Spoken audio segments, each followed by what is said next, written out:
I woke up with a woman holding me tight. She whispered that we should live together. When I opened my eyes, there was Qin Qingxue, a gorgeous woman who was supposed to be dead. I panicked and pushed her away. Looking around, I realized I was in my old house. Those old mud walls and wooden beams. Even the old newspaper lining the windows. But this place collapsed 10 years ago.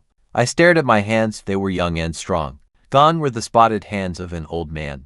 I had actually been sent back in time. Then I noticed two more women at the door. Lynn Warner, looking small and pretty, and Jo Minsei, with striking dark skin. These were the three widows living next door. Alive, I almost cried. Qin Qingxue thought I was rejecting her. She straightened her back after I pushed her away, demanding a clear, straight answer from me. Yes or no. Otherwise, they would leave immediately. Then, my past life came rushing back. This was the winter of 1980. My wife had passed from cancer 6 months ago. These three widows had been kicked out by their in-laws, just after their husbands died. Their own families refused to take them in. They had no food, no protection whatsoever. Brutal village thugs harassed them constantly. They turned to me so we could protect each other. In my past life, I said no out of fear. But then, I got trapped in a massive mudslide. While hunting deep in the mountains, these three brave women tracked me down to help. Lynn Warner was crushed by a falling boulder, dying right there. Jo Minsei's leg was crushed by a falling tree. She bled out. Qin Qingxue carried me down the mountain, only to be swept away by another mudslide. But first, she pushed me into a cave. I survived, but they all died saving my life. So this time, I said yes. I told them they were finally safe at home, and absolutely nobody would ever bully them again. They broke down crying. For ages, they'd been quite alone and desperate. Starving, they had not eaten in 2 days. When I asked, they actually tried to deny it. But Lynn Warner's stomach growled pretty loudly, blushing bright red.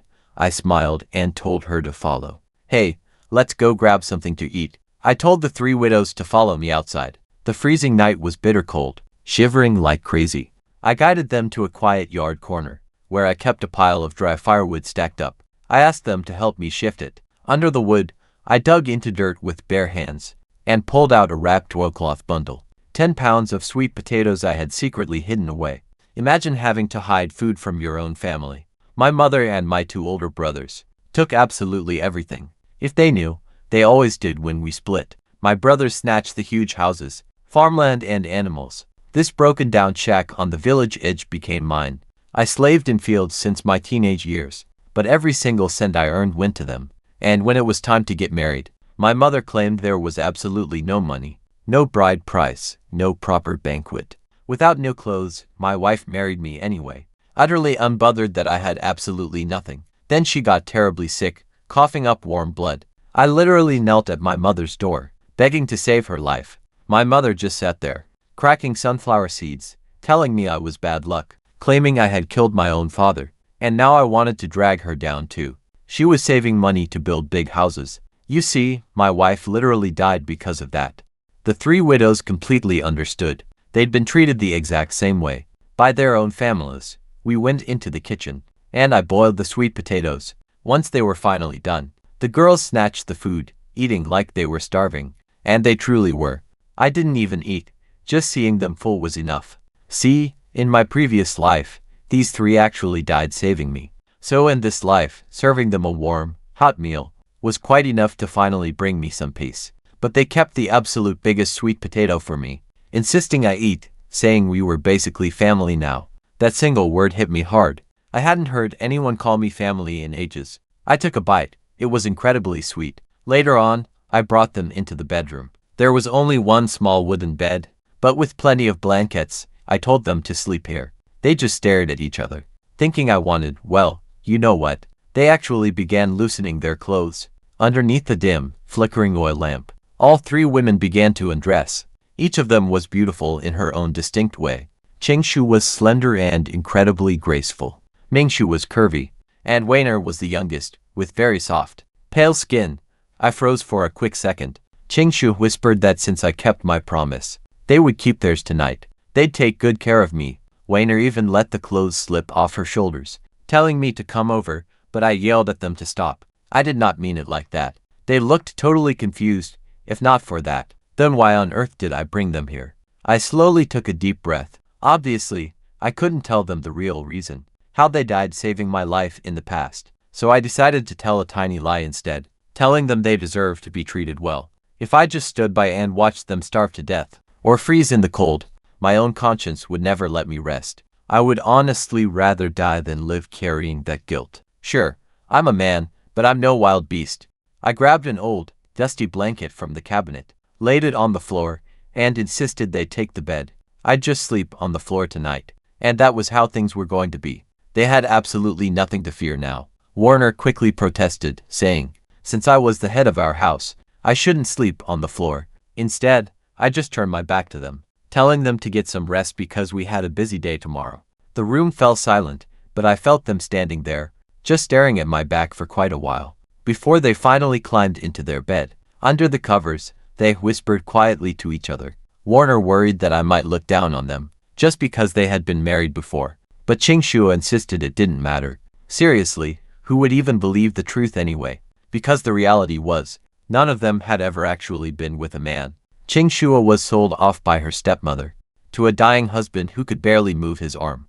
Mingsui was married off at just 15 to a guy suffering from tuberculosis who coughed up blood on their wedding night and passed away just 6 months later. Warner's parents were hopeless gamblers. They sold her off to the village idiot who didn't even understand what a wedding night was, before he later tumbled off a cliff and died. 3 women, all only married on paper, yet completely untouched. But people cruelly called them husband killers. Qingxue told the other two that from now on, they must give their whole hearts to me. She said I was their man now. Their entire world, no matter what happened. They would never betray me. The other two agreed without any hesitation. Mingsui swore she could never repay my kindness. Warner promised she would take care of me for her whole life. Then the morning came. I opened my eyes to find the bed empty. Gone. All 3 of them. I instantly panicked. Did something terrible happen to them? But the moment I opened the door, I saw all 3 of them already hard at work. Qingxue was busy sweeping the yard. Mingshu was busy washing clothes at the well, her hands turning red from the biting cold. Nearby, Weiner was vigorously scrubbing an old cooking pot. They kept the entire yard spotless. Qingxue smiled gently, telling me there was a warm, roasted sweet potato waiting for me. I wolfed it down, then went inside to grab my homemade hunting bow, a bamboo bow with short bone arrowheads. I had to hunt before the heavy snow fell. We desperately needed meat and heavy animal hides to survive the freezing winter. See, in my past life, I spent decades hunting.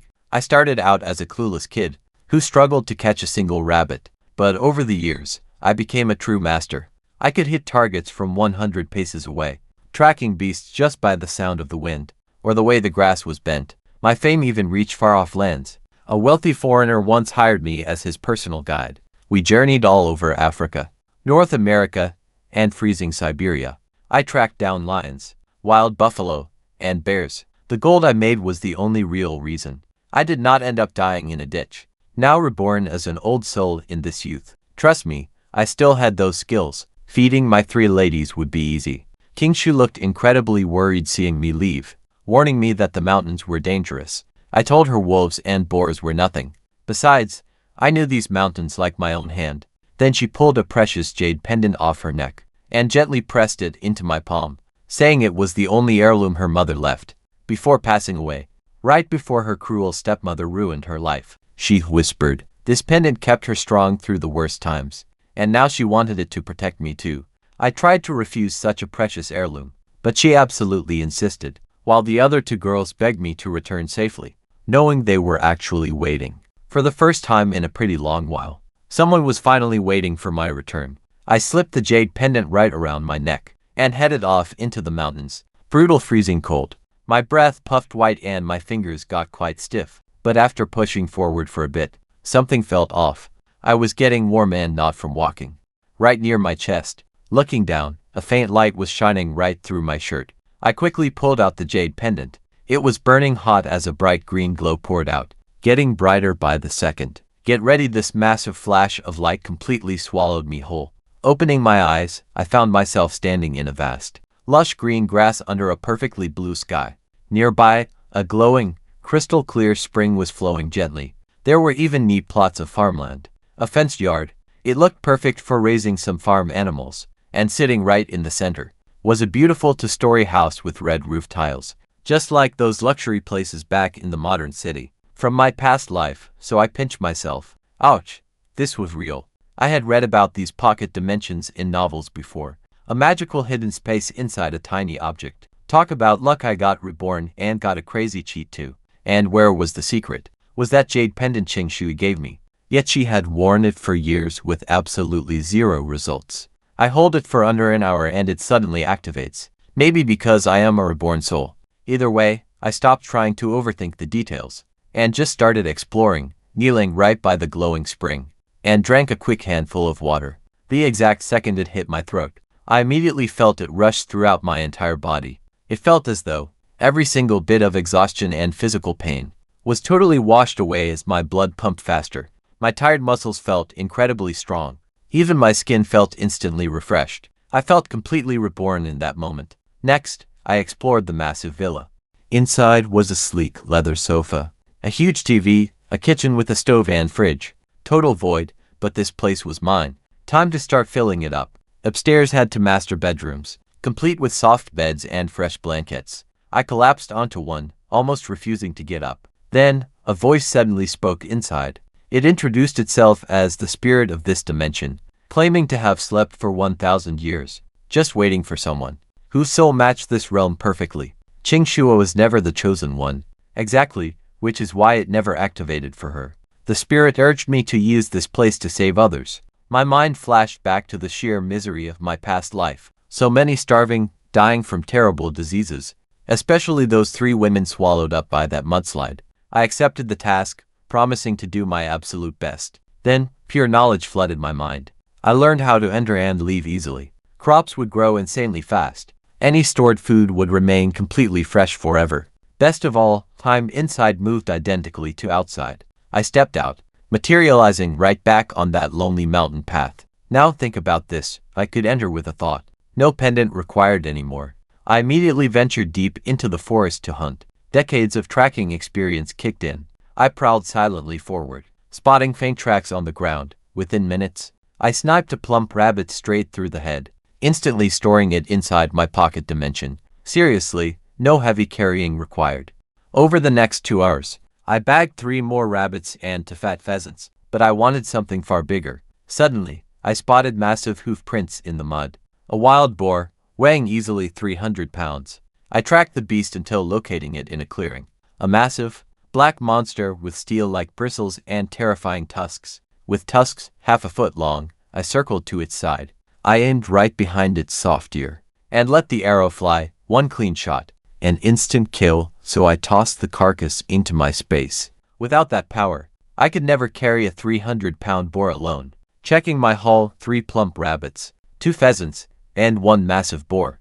That is enough to keep us fed for weeks. I turned to head home when sudden rustling sounded behind me. Stopping immediately, this was no tiny rabbit. Turning around slowly, glowing green eyes stared from the bushes. Then more appeared, 2, 3, 4, 5 wolves. 5 massive gray wolves. They slowly crept from the brush, glaring directly at me. Instantly, they formed a tight circle around me. 5 predators, with their leader standing as tall as my waist. That absolute monster glared at me, growling deeply.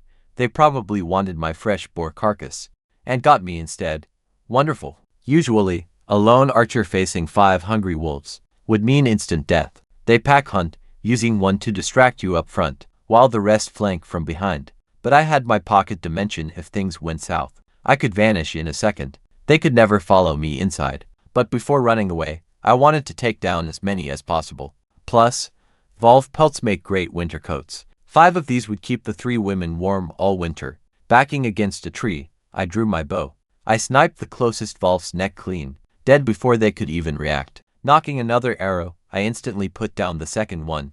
2 arrows, 2 kills. The alpha howled, and the other 3 remaining beasts lunged at me from all sides. Just before they struck, watch this. I thought enter, immediately vanishing into my safe space.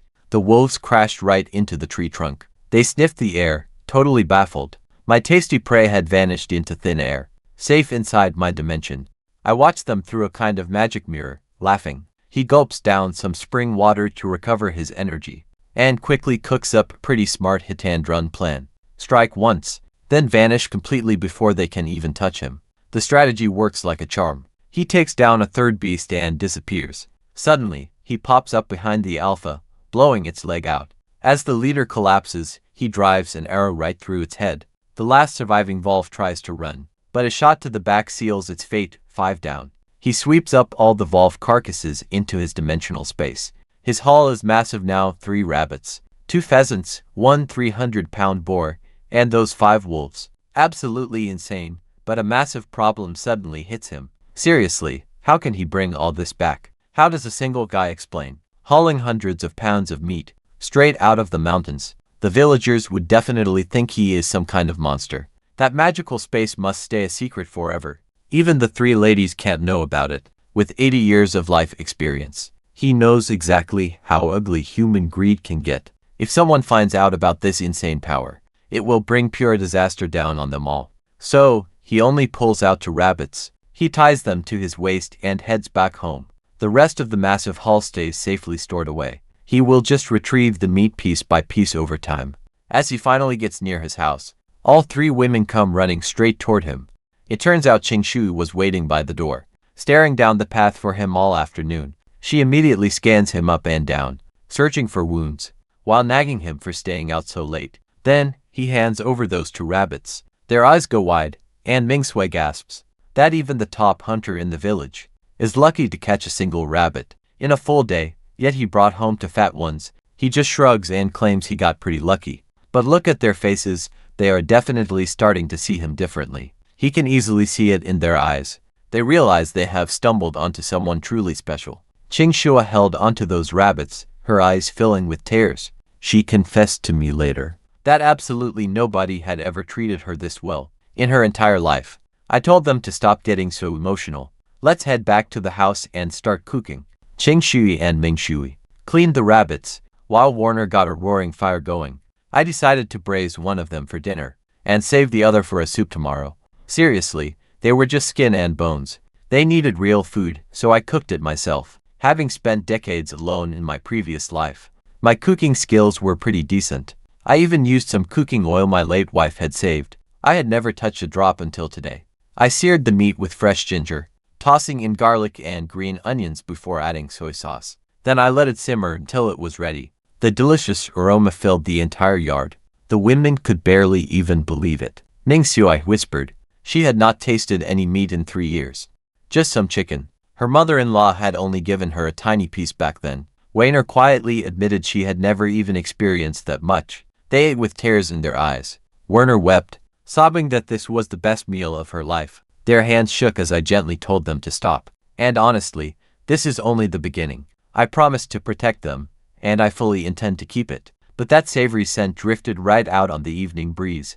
In a brutal era, where most families barely had basic grain to survive, the scent of braised meat was impossible to ignore. Curious villagers started poking their heads out, desperately wondering who was eating meat. My second brother's busybody wife, Lu Tsuhua, walked right past, on her way to gossip with some neighbors. Sniffing the air, she peeked over my wall and froze, eating right there with 3 women. With a massive bowl of braised rabbit on the table, her eyes practically popped right out. She bolted straight to the Kun family home to tell my mother. Inside her head, she was already scheming, calculating that since I was a Kun, anything I hunted belonged to the family. She wanted my mother to demand the meat, and on top of that, she wanted her to scold me for living with 3 widows. So soon after my wife passed away, my mother, Wang Ho Hot, was chilling at home cracking sunflower seeds, when Suwa burst in completely out of breath, shouting that I had meat, 2 whole rabbits braised in soup, smelling so good she just could not walk past. We were almost done eating, when someone violently kicked my gate open. My mother, Wang Ho Hot, stormed into the yard, hands on her hips, screaming. My second brother's wife, Suwa, was trailing right behind her, grinning like she was watching some drama unfold. My mother started shrieking, calling me completely ungrateful, howling that I had meat but brought her none. She actually called me a white-eyed Volf. Then Suwa piled on, calling those 3 women wild hussies, and shaming me for living with widows. So soon after my wife passed away, she claimed I was a disgrace to the Kun family name. The 3 women went completely pale, not even daring to speak up. They knew if they uttered a single word, They would only face even worse insults, but I could see the sheer pain and anger in their eyes. They had done absolutely nothing wrong. I slowly set down my chopsticks. In my past life, these women were bullied exactly like this. Not this time. I stood up and ordered my mother to get out. She froze in absolute shock. I had never, ever spoken to her like that before. She screamed that she was my mother, so I had no right. I looked her dead in the eye and said, she did not deserve to be called my mother. I laid everything out when our family finally split up. Both of my brothers got massive houses, farmland and livestock. They even split the iron cooking pot between themselves. All I received was this pretty broken shack. I worked our fields since I was a teenager. Every single penny I made went straight to the family. But when it was time for me to marry, she claimed there was no money for anything. No bride price, no proper wedding, not even new clothes. When my wife lay dying, coughing up blood, I knelt outside the family home, begging for any money to save her. She just sat there cracking sunflower seeds, telling me that I was bad luck, saying I killed my father and would kill her too. She told me to go borrow money somewhere else and stop bothering her. My wife died because of that. I caught 2 rabbits. But get this, she smells meat and comes running, demanding I hand them over as a filial duty. Where was her duty to me, though?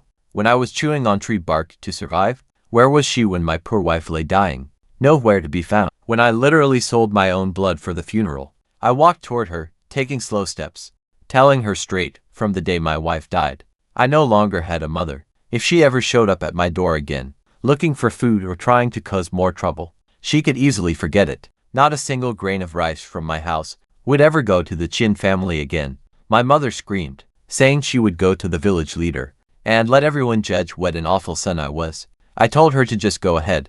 Honestly, I'd happily let the whole village hear everything. How she actually treated me, showing absolute favoritism when splitting the family, leaving my wife to die. She backed off from that idea pretty fast. Suddenly, she knew the village already whispered about her behind her back, and then Suwa jumped in, threatening to expose me to the whole village by claiming I lived with 3 widows. She claimed that no one knew what shameful things we did, late at night under one roof. I just smiled and told her to go ahead, since I had a secret too. She froze. I asked what she was doing with Wang Matsi in the cornfield last autumn. Her face went white and she denied everything, calling it lies, but I pushed her further. I asked, should I describe the mole on Wang Matsi's body? Hearing that, she almost collapsed on the spot.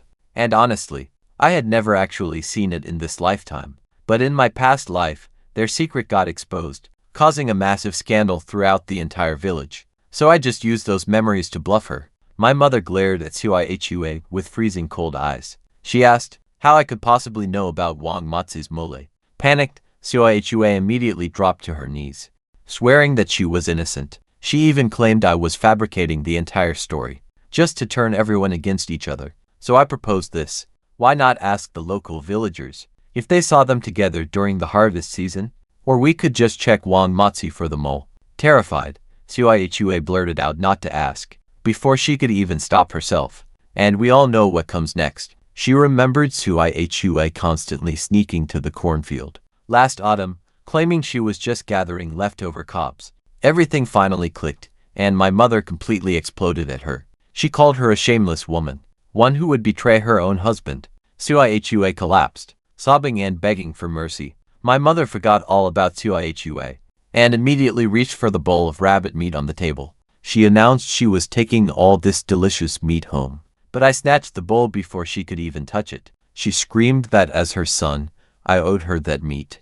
I told her straight up she wasn't getting any, but if she wanted, I could offer her something fresh from the outhouse. She was shaking with absolute rage, pointing her finger at me, completely speechless. By now, a crowd of villagers had gathered to watch. They began whispering among themselves, remembering how she left me with nothing during the split, and how she refused to help when my wife got sick. But now she smells food and comes running, absolutely shameless. No one was on her side. Hearing their gossip, my mother couldn't take the embarrassment. She glared at me in shock, realizing I wasn't the same weak pushover from before. Her bullying days were over. She pointed and snapped, "Just you wait," before grabbing Suwa and storming off.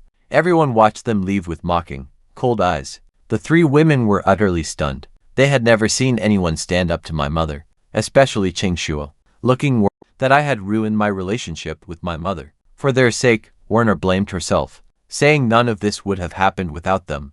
I assured them it had nothing to do with them. My mother and I were finished long before tonight. Then, Werner broke down. Werner threw herself into my arms and sobbed. She sobbed that no one treated her well. In her entire life, I wiped her tears and told her she had only known bad luck until now. But from now on, honestly, she needed to get used to being treated right. Then Ming Sui came and hugged me from the side, crying too.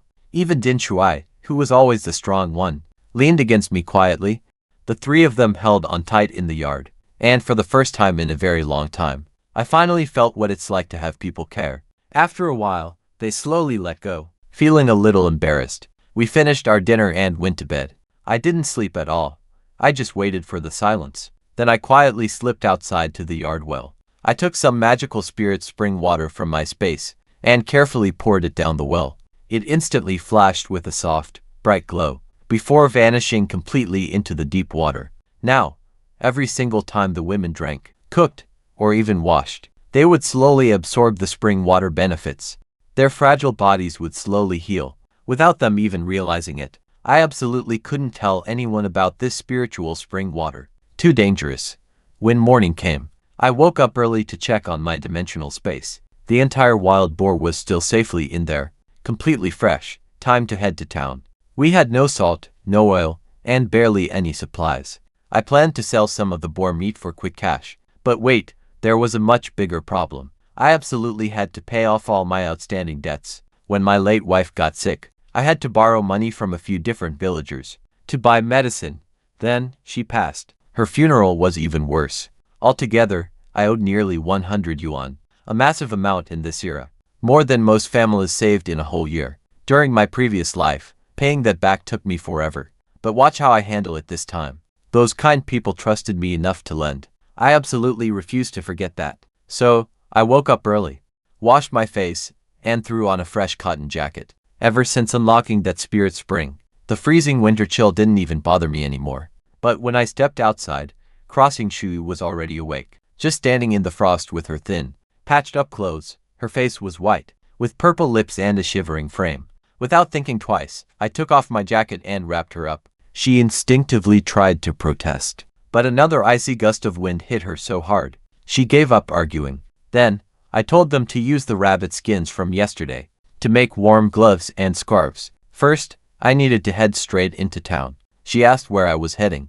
I just told her I had some business to handle, and I told them to eat the leftover rabbit. No need to wait up. I managed to catch an ox cart at the entrance. Old Yang, he only charged 2 cents per person.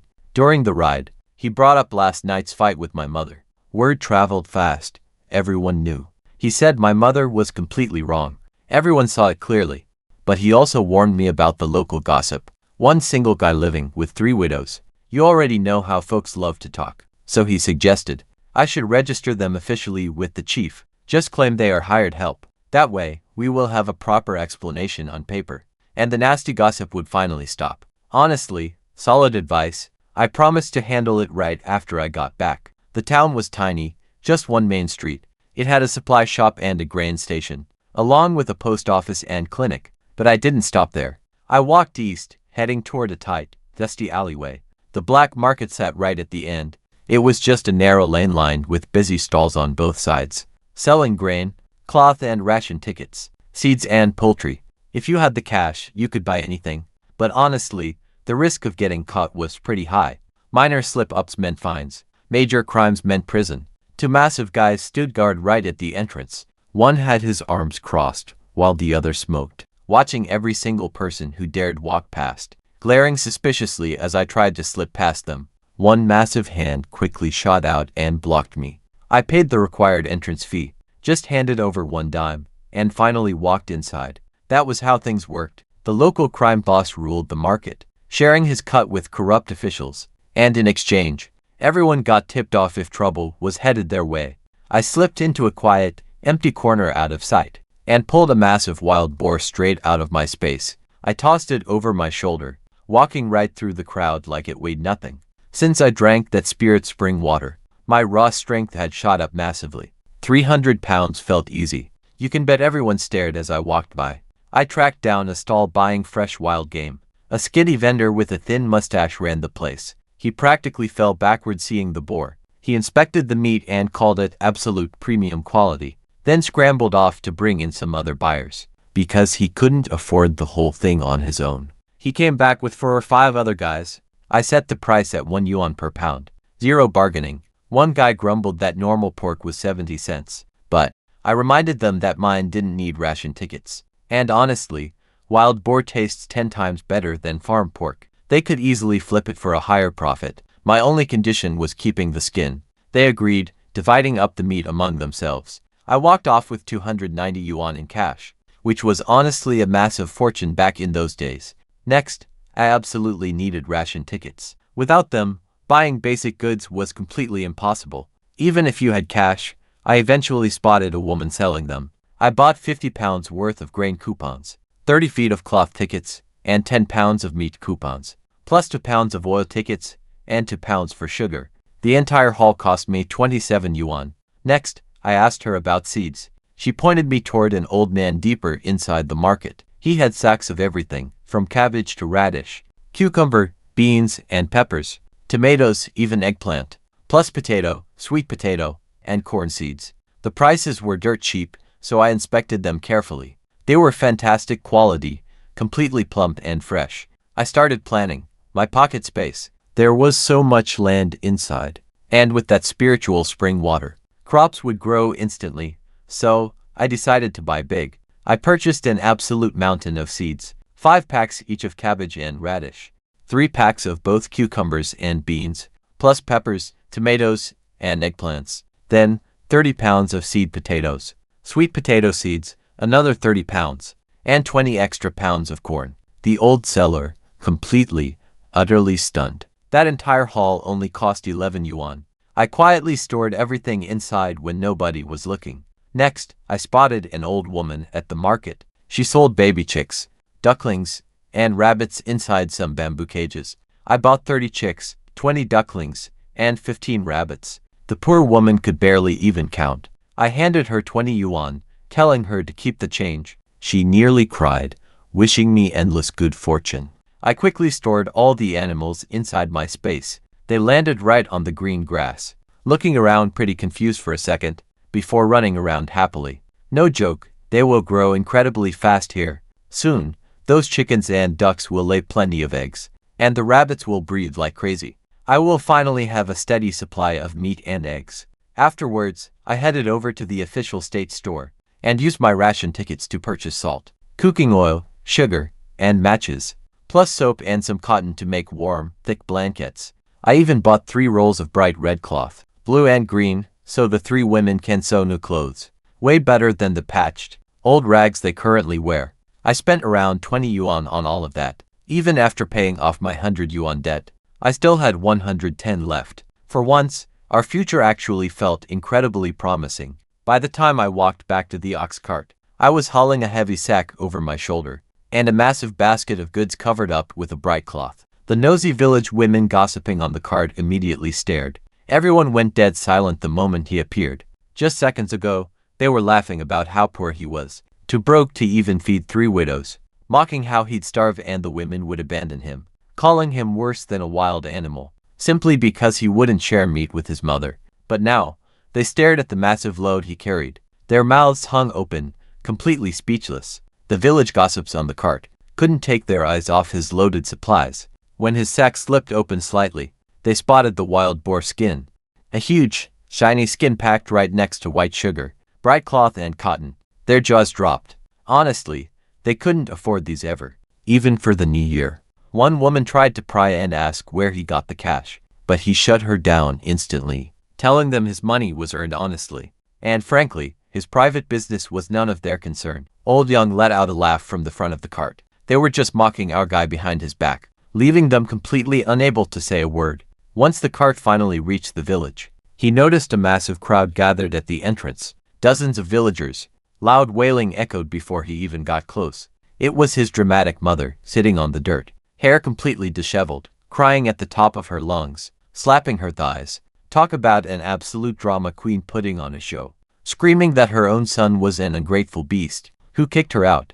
refusing to give her even a single bite, desperately clawing for everyone's pity. Even the village chief, Yang Degui, stood there looking pretty uncomfortable, having absolutely no clue what to do. Then, he arrived, carrying his heavy sack and basket of premium goods.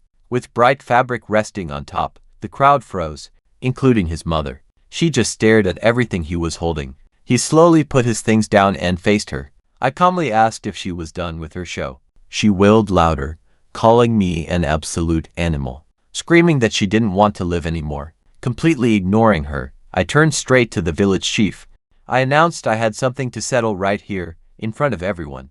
I laid out exactly what happened when my wife was dying. I went directly to my mother for help. She flat out refused to give a single cent. She let her die. She didn't even bother helping with the burial. Right then, I told her we were completely finished. Our family ties were severed, and she fully agreed. The village chief himself nodded, confirming he remembered that day. My mother quickly claimed she simply had no money. But check this out, I called her bluff instantly.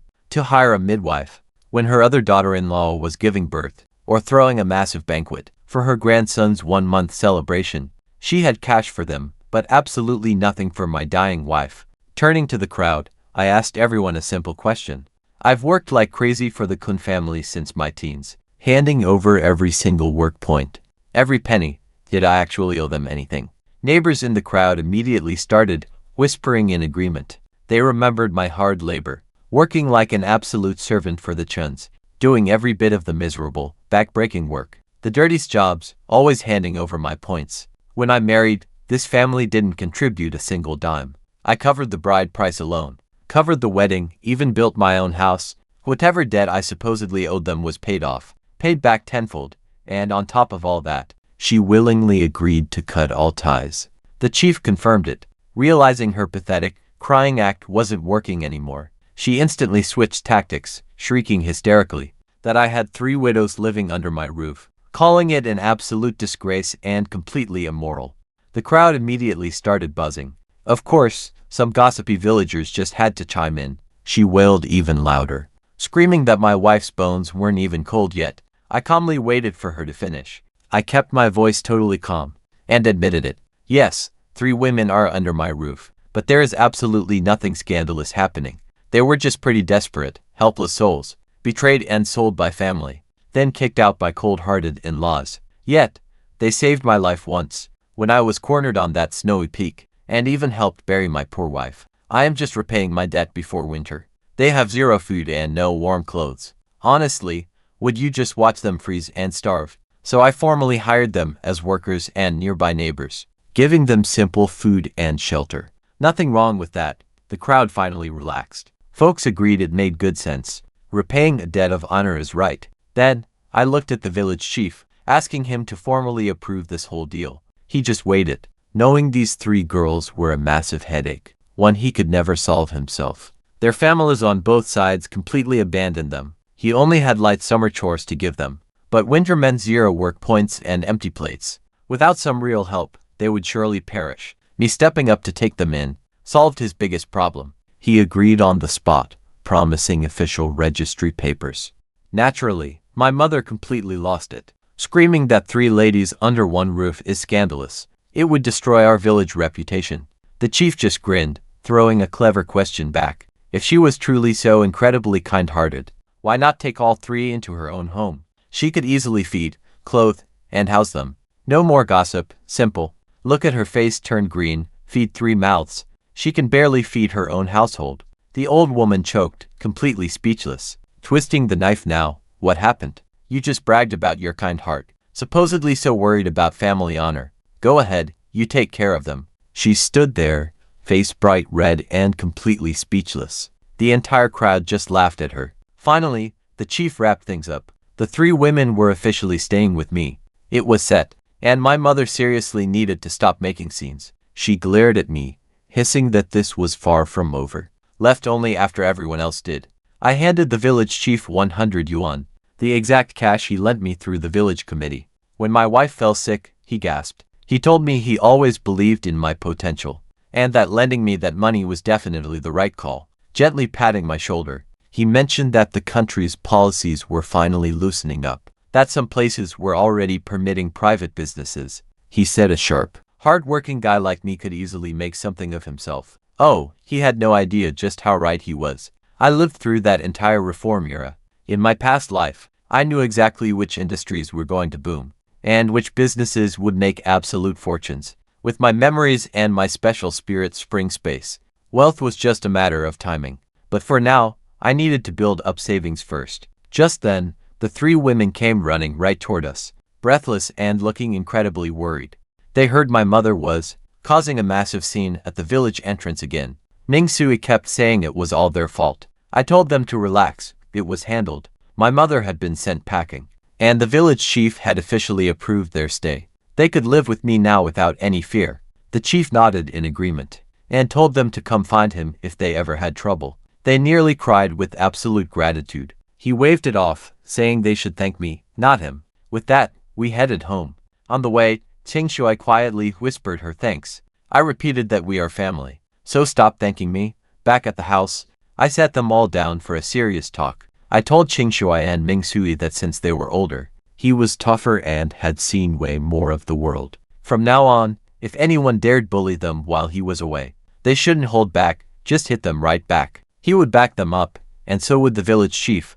Ming Shui's eyes instantly welled up. Nobody had ever told her she was allowed to fight back. Her entire life had been nothing but beatings and bullying. First by her cruel mother-in-law, then by everyone else. She had simply learned to swallow it. He turned to Weiner, who was younger and smaller, saying her job was to back up the other two, to scream, make noise, and raise absolute hell.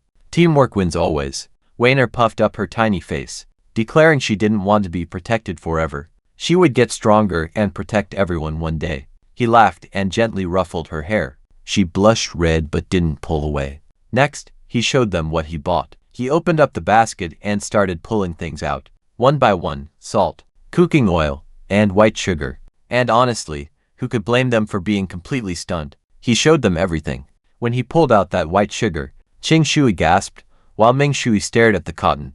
Then he pulled out 3 pieces of bright cloth, red, blue, and green, telling them to each pick one, and make themselves brand new clothes. Weiner's eyes welled up, saying this was way too expensive, and that they didn't deserve it. He pushed the fabric into her arms, telling her, since they were his people now, he wanted them looking nice.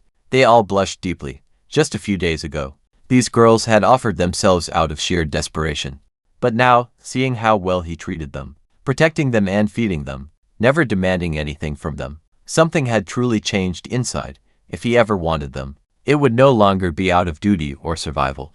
This choice would be entirely willing now. Finally, he opened up the big sack and revealed the wild boar skin. As they stood stunned, he told them, he had hunted that beast in the mountains yesterday. I hid the boar body and sold the meat in town, while keeping the hide to make some warm winter coats. The excuse made total sense. No one would question a hunter selling meat to pay off my debts, but they were absolutely stunned. When I told them I already paid back the 100 yuan I owed to the village chief, just like that, our heaviest burden was finally gone. I promised them, the good times are just starting. Qing Shui stood up straight, promising they would completely earn their keep. They would handle every single chore at home, letting me focus entirely on hunting and making money. So I told them to split the work up. Ming Sui would sew the fabric into new clothes, while Weiner and Qing Shui made thick quilts. And Qing Shui would turn that tough boar skin into winter coats. Suddenly, Weiner ran inside, returning with a lovely pair of handmade gloves and a cozy scarf, crafted specially for me from those rabbit skins yesterday. The stitching was incredibly tight and neat. Soft rabbit fur lined the inside of the gloves, making the scarf feel wonderfully thick and fluffy. When I put them on, the warmth was instant, but my heart was warmer than in my entire past life. Honestly, nobody had ever made me anything before. Qing Shui gently pulled the gloves onto my hands herself, while Ming Sui stood on her tiptoes to wrap the scarf around my neck. Weiner stood nearby with a completely red face, whispering softly that it was her very first time making something like this, and she could easily fix it if it did not fit right. But I quickly told them it was perfect. My voice even sounded a little choked up. They smiled, though their eyes grew teary once more. That evening, Ming Sui whipped up dinner, cooking rabbit soup and sweet potato porridge. Simple, but incredibly delicious. Afterward, they shooed me away and did all the cleaning. insisting that I had been out all day and needed rest. I lay down in bed, quietly listening to them, laughing and chatting so softly in the next room. Late at night, it actually felt like a real home. Once everyone was fast asleep, I quietly slipped right into my spirit spring space. Inside the magical space that night, I got straight to work planting all the seeds I bought, like cabbage, radish, cucumber, beans, peppers, and tomatoes, plus potatoes, sweet potatoes and corn too, since farming was my thing. I had literally done it my whole past life, so I dug rows and planted everything. Then I ran a channel from the spirit spring to water the crops, just like the space spirit advised. Apparently, things grow way faster in here. Honestly, I just could not wait to see the harvest. After that, I checked on the animals. In only one day, the little chicks, ducklings, and the rabbits had already grown so much bigger. Their feathers looked way fluffier, and they were chirping so loudly. At this rate, the chickens would be laying eggs pretty soon, and the rabbits would start breeding. I made a quick note to buy some fish fry. The next time I headed into town, I spent over 2 hours skinning and prepping the 5 wolves, which was exhausting work. Even an experienced hunter would struggle. But this magical space automatically vaporizes all the waste, which was a massive help. The pelts actually came out looking in incredible condition, way better than wild boar skin. They were warmer, softer, and perfect for winter coats.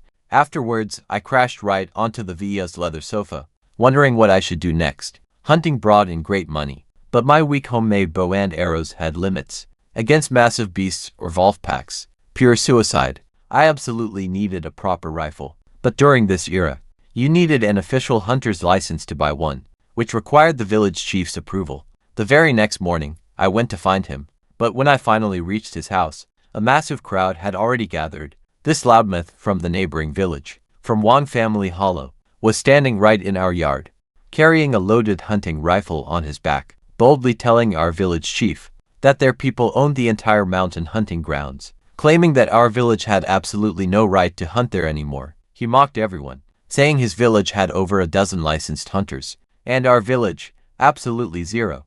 Our village chief was furious but couldn't argue because it was true.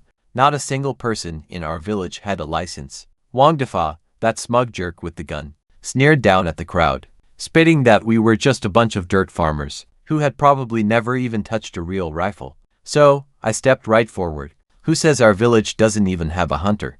Everyone turned to stare at me. Wang Defa sized me up and laughed. He mocked me as a kid, who probably couldn't even draw a basic bowstring. His cronies immediately joined the laughter.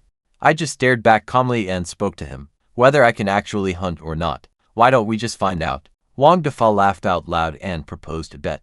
If I won, his village would never bother us. If I lost, the whole mountain belonged to Wang Family Hollow, and our people could never hunt on it again. Our villagers were absolutely furious. He had a hunting rifle, while I had nothing. Even our village chief pleaded with me not to accept his challenge, but I agreed because the challenge was pretty simple. Shoot sparrows out of an old tree. 5 shots each. Most hits wins. I slowly pulled out a wooden slingshot, one I had handmade myself from wood and rubber. The crowd went dead silent, then lost it. Wang Defa practically doubled over laughing. His men cackled that our village sent a mere child with a toy to face off against a real, licensed hunter. The chief practically begged me to stop talking, insisting my slingshot couldn't beat a rifle. I just told him to let Wang Defa shoot first. He raised his rifle and fired. 1 sparrow dropped, then 4 more shots rang out, scattering the flock. When the smoke finally cleared, 3 more dead sparrows lay on the ground. 5 shots, 4 hits. His crew cheered while our villagers hung their heads. They thought it was all over. Wang Defa blew on his smoking barrel and mocked me. He asked how many birds I could hit with my toy. Maybe 1 or half of one, but I didn't answer. I just picked up 5 smooth stones, walked right up to the tree and looked up. Only a few sparrows were actually left, completely spooked and ready to bolt at any sound. I took a breath. Now watch how fast I move. The first stone punched clean through a sparrow's head. Before anyone could even react, I unleashed the second, then the third, fourth, fifth. 5 stones in 5 seconds flat. Down went those 5 sparrows. Every single one dead. 5 shots. All 5 dead from a slingshot. The entire crowd fell silent. People literally rubbed their eyes, absolutely unable to believe what they just witnessed. Wang Defa's face turned completely white, shaking all over. He screamed that it was impossible. he screamed. I cheated, while I collected the 5 sparrows and tossed them right at Wang Defa's feet. 5 perfect kills, compared to his score. Only 4 out of 5 with a military rifle. I asked if he still wanted to call that cheating. He just stared at the dead birds, utterly speechless. His own men actually admitted they had never seen anyone shoot quite that fast, or that accurately, especially with a mere slingshot. Suddenly, the entire crowd erupted in cheers. People were laughing, slapping each other on the back. Our village chief literally had tears in his eyes, sobbing that I had brought honor to our village. Wang Defa had absolutely no choice but to keep his word. He grumbled that he would stay away. Then he turned tail and fled with his guys. Everyone laughed watching them flee. Afterward, the village chief pulled me aside to ask where I learned to shoot like that. Kept it vague, saying I learned from some older hunters and practiced hard on my own. He promised to write me a solid recommendation letter for the hunter's license exam at the town militia office, shooting and tracking, plus wilderness survival, and a written part on hunting regulations. He said with my skills, it's no problem. I thanked him and headed back home. Once I get that license, just watch. I can buy a real rifle to make hunting faster, safer, and way more profitable. Back home, the 3 women had dinner almost ready. I immediately told them the great news. The chief gave me the paperwork, and I was heading to town early tomorrow morning to take the hunter's exam. Warner, worried that guns were pretty dangerous, ruffled her hair and told her a rifle actually makes things safer. Then someone called out from the gate. It was the village chief's wife, Lu Guifang herself. She walked in carrying a bamboo basket of eggs, about 20 or 30 of them. Eggs were highly precious. Even the chief's family couldn't easily spare that many. I tried to refuse, but she insisted. She said I had earned them by standing up for the village against Wang family hollow. She was truly so grateful. Qing Shua looked confused and started asking me questions. What happened, since she missed the whole duel? So the chief's wife explained the whole story. How Wang Defa brought his rifle to bully our village, and how I beat him with a slingshot. 5 shots, 5 sparrow headshots, in 5 seconds. She mentioned the chief told her that not a single soul in this entire district could match my skills, and those women were completely stunned. Qing Shui covered her mouth in absolute shock. Ming Sui couldn't believe a simple slingshot outmatched a rifle. Weiner practically begged me to show her. Blushing hard, I just shrugged and told them it was nothing special. The chief's wife laughed, calling me way too modest. She soon headed out, wishing me luck on tomorrow's big exam. Once she left, Qing Shui started teasing me right away, laughing that I fled from girls way faster than I ran from wild wolves. Red-faced, I quickly bolted inside the house. Outside, I could hear them whispering very quietly. I couldn't catch everything they said, but they sure were giggling a whole lot. But wait, check this. Was that those 3 girls were having a pretty serious conversation? They had actually just admitted to one another that they all had feelings for me, not just basic gratitude, but genuine affection. Turns out, they admired me way before any of this happened, watching how I cared for my sick wife, never once giving up on her. Still, they worried about what came next, since there was only one of me and 3 of them. That's when Qing Shui proposed a wild solution. She made everyone link pinky fingers and solemnly promise that no matter who won, they would stay sisters forever. If I chose just one of them, the other 2 would happily offer their honest blessing. And hey, if I actually wanted all 3, they would happily share as a family. Ning Sui joked, teasingly asking if I could even handle all 3 of them. Weiner, blushing red to her ears, whispered that I probably could since I was pretty strong.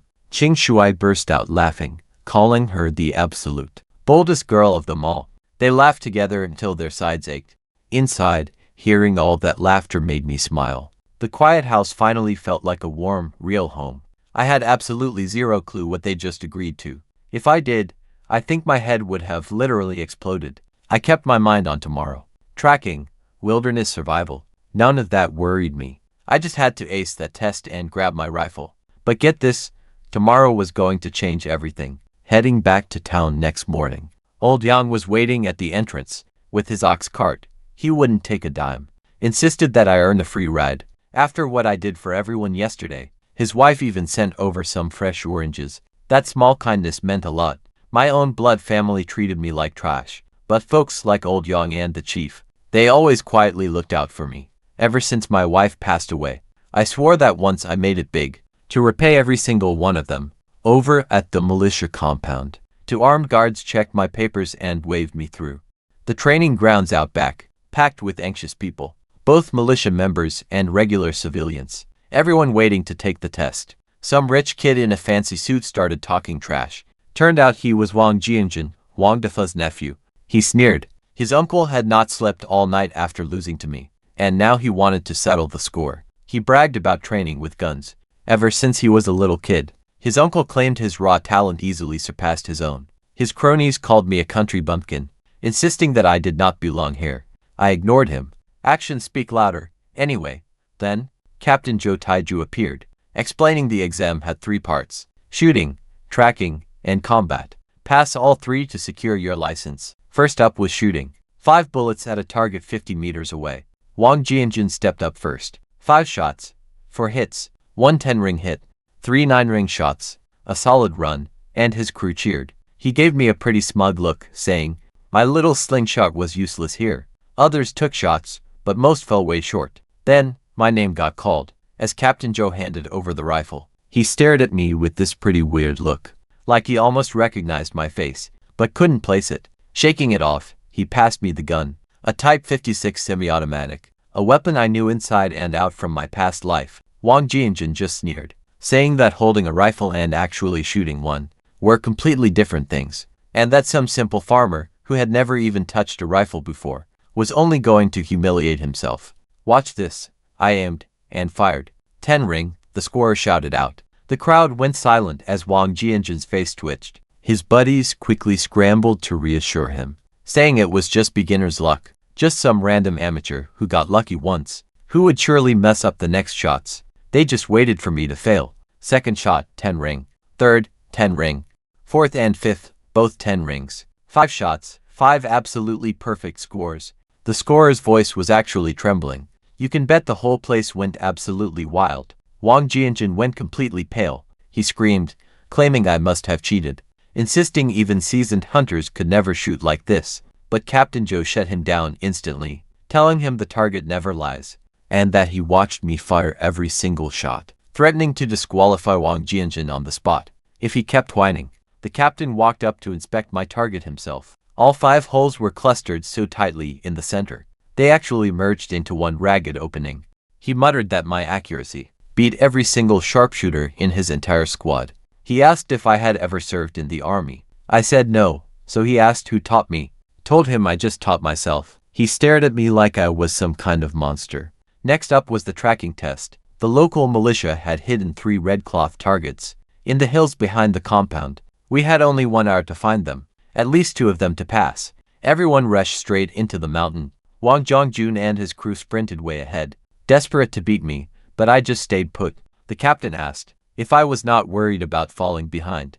I replied, "Running blind is totally pointless. Check out my strategy." I crouched down, studying the ground. Last night's rain had really softened the soil. Most footprints were incredibly messy from today's candidates, but 3 sets were different. Military boots, perfectly even stride, deliberate pace. These were the militia soldiers who hid those targets. Last night, the 3 trails split in different directions: east, north, and northeast. I followed that eastern trail first. It was the faintest track, meaning that specific soldier was the most careful. The more careful the hiding job, usually, the target was much closer. Within 50 meters, I spotted a fresh scratch on a tree trunk, a fingernail mark at the base. Some fallen leaves were flipped the wrong way. I brushed them right aside, and found a red cloth stuffed inside a tree hollow. 5 minutes. The captain was stunned. He said his men spent 2 hours hiding that one. I headed north for the second target. This soldier had been much smarter. He walked on stone pads, leaving almost no trace, but I still found scraped moss, a broken fern, and a nudged pebble near a bush. Several branches had fresh, clean breaks, snapped by hand. I pushed the bushes aside and grabbed the second red cloth. For 3 whole minutes, the captain and his men just stared. A soldier even asked if I was part dog. Captain Joe kept quiet, but his eyes said it all. He knew this was not just pure luck or talent. This was elite-level tracking, the kind that takes real years to master. How could a 27-year-old, humble farmer possess this level of skill? And now, for the trickiest target. The soldier who hid it had walked right through a stream, washing his footprints clean. Honestly, almost anyone would have lost the trail here. but I spotted a faint boot print in the mud. Near the stream bank, the guy had scrambled out in a hurry and slipped. I scanned that direction. High up, a steep slope led to a sheer cliff. It had to be up there, a spot nobody would willingly climb. Scrambling up the rocks, I grabbed the last red cloth, hidden inside a crack, right between the roots of a crooked pine. 15 minutes flat, and all three were found. Captain Joe was stunned. He admitted his squad would need 30 minutes for the last one, just for that final target. He pulled me aside to ask once more if I had truly never served in the military. I shook my head, telling him to check my records. Turns out, he had already reviewed my file. Born right in Green Mountain Village. Deceased wife, 0 military background. Totally clean record. So he demanded to know where I learned this. I gave him the exact same story as before. My family treated me pretty terribly, I said. So I spent years surviving in the deep mountains, alone, hunting for food in wilderness far more complex than this small hill. If you could not track, you simply starved. The captain remained quite skeptical, but he saw I was not sharing anything else. Letting it drop, I sat on a rock to rest, while the others kept searching the hills. 30 minutes slowly ticked by. Most candidates failed miserably and got sent packing. Then, Wang Jianjun finally strolled out. He held to red cloths, looking totally smug. His buddies instantly mocked me, laughing that I was probably crying in the woods. But then, they finally spotted me, just sitting there, casually holding 3 red cloths. I told them I finished 30 minutes ago. But check this, the examiner backed me up. 15 minutes, 3 targets, while Wang Jianjun took almost 50 minutes for 2. Wang Jianjun's face flushed a deep crimson. He snarled that the upcoming round, wilderness survival, was the real test, and I should watch my back. I just smirked, a hunter raised deep in the mountains. Scared of mountain survival, please. Only 7 of us survived that second trial. Captain Joe led us deeper into the wild. Ready for the final round. Wang Jianjun kept glaring back at me, this pretty nasty look gleaming in his eyes. He was clearly plotting something. Captain Joe laid out the final exam. We had to march deep into the mountains and survive until 6 the next morning. 0 gear. Just a hunting knife and 1 signal flare. We each signed a brutal death waiver. 1 guy immediately chickened out. 6 of us plunged in and immediately split up. I chose a pretty rough path because it was safer. Deadly predators usually avoid tricky terrain. Within 30 minutes, I hit absolute jackpot. A quiet valley protected by 3 mountain walls, with just 1 entrance and a steep rock face behind. Flat ground with a tiny stream running right through. I quickly built a shelter from thick branches and layered it with dry leaves. I easily sparked a fire using my knife and a hard stone, then headed to the stream. I quickly carved a branch into a spear and speared 3 fat fish in minutes. Time to clean them. I skewered the meat on sticks, roasting it over the fire. A cozy camp, complete with warmth and food. This was child's play, especially for someone who spent decades surviving out in the wild. But check this out. Wang Jianjun had actually sent one of his low-life lackeys to tail me and scout out my exact location. The spy closely watched me pitch my tent and quickly reported back my exact layout and coordinates. There was only 1 entrance, so Wang Jianjun hatched a nasty plan. He realized my camp was completely boxed in on 3 sides, leaving only a single way out. He ordered his crew to catch a wild rabbit, drain its blood, and splash it all around. After dark, that fresh blood would draw boars and wolves, bringing them straight to me. I could get killed, and with our signed waivers, he would never face blame. He told his guys it was just an animal attack, totally unrelated to them. Then night fell. I leaned back against my shelter, keeping my eyes closed. But sleep, not a chance. After drinking that spirit spring water, my senses were sharper than ever before. I tracked every sound, the wind, insects, the flowing stream, and then, creeping footsteps. Multiple people were quietly sneaking right toward my camp. They stopped right at the edge and started pouring some liquid onto the ground. I immediately recognized the metallic smell of animal blood. It was fresh. I understood immediately. They were dumping animal blood all around my camp to lure wild boars and wolves. Clever, but not clever enough. I didn't move, not until they left. Then I silently trailed them through the dark forest. Years of survival in brutal jungles way worse than this. Like spending for days stalking dangerous prey in the Amazon, made tracking these 2 rookies effortless. They had 0 clue I was right behind them. I overheard every single whispered word. They were snickering, saying I was basically a dead man. I followed them all the way to their mountain cave. roughly 2 miles northwest of my camp. I locked the whole area into memory. Then I headed back to make a plan. Instead of wiping away that blood, I drenched my hands completely and began painting trees and rocks, creating a trail from my camp to theirs, dozens of red stains forming a path, leading right to Wang Jianjun's doorstep. Back at camp, I carved sharp wooden stakes, then dug a pit at the entrance, placing them sharp and up inside, covered with leaves and dirt, just a little backup plan. Then I sat by the fire, knife ready, waiting. Somewhere around the middle of the night, I heard heavy, ragged breathing coming, hoofs pounding, 3 wild boars, 2 massive beasts, and 1 smaller. The leader was absolutely massive, over 300 pounds, tusks gleaming in the dark. They caught the scent, heading right for me, but they froze at the sight of fire. These beasts absolutely hate flames. I grabbed a burning branch and threw it hard. Instant panic. They spun around, sprinting toward the fresher, stronger trail that I'd freshly laid out, the one leading to Wang Jianjun's hideout. I smiled as they vanished into the black. Meanwhile, check this out. Wang Jianjun was sleeping quite peacefully, dreaming of my demise, until screams woke him. His lackey came running, covered in fresh blood, screaming about wild boars. The 3 beasts charged out of the woods. Right at their cave, Wang Jianjun ran, but slipped on the blood, the path I had painted right to his door. He realized I'd flipped the script on him, and completely flipped it on them. He scrambled up a tree, just before the massive lead boar slammed in, hitting hard enough to shake the branches, leaving him crying and screaming, snot literally dripping down his face. He desperately yanked out his backup signal flare, firing it straight up. That red light meant only one thing. He was begging for rescue, and calling for help meant completely failing the exam. Talk about karma, his own dumb plan ruined him. Once the flare faded away, and knowing the boars had finally gone, I slipped back into my spirit spring, collapsing onto the Via's soft bed. Seriously, the best sleep in a while. Waking up, I checked inside my pocket space. Yesterday's seeds had already sprouted, spitting out tiny green shoots. The farm animals were getting huge too.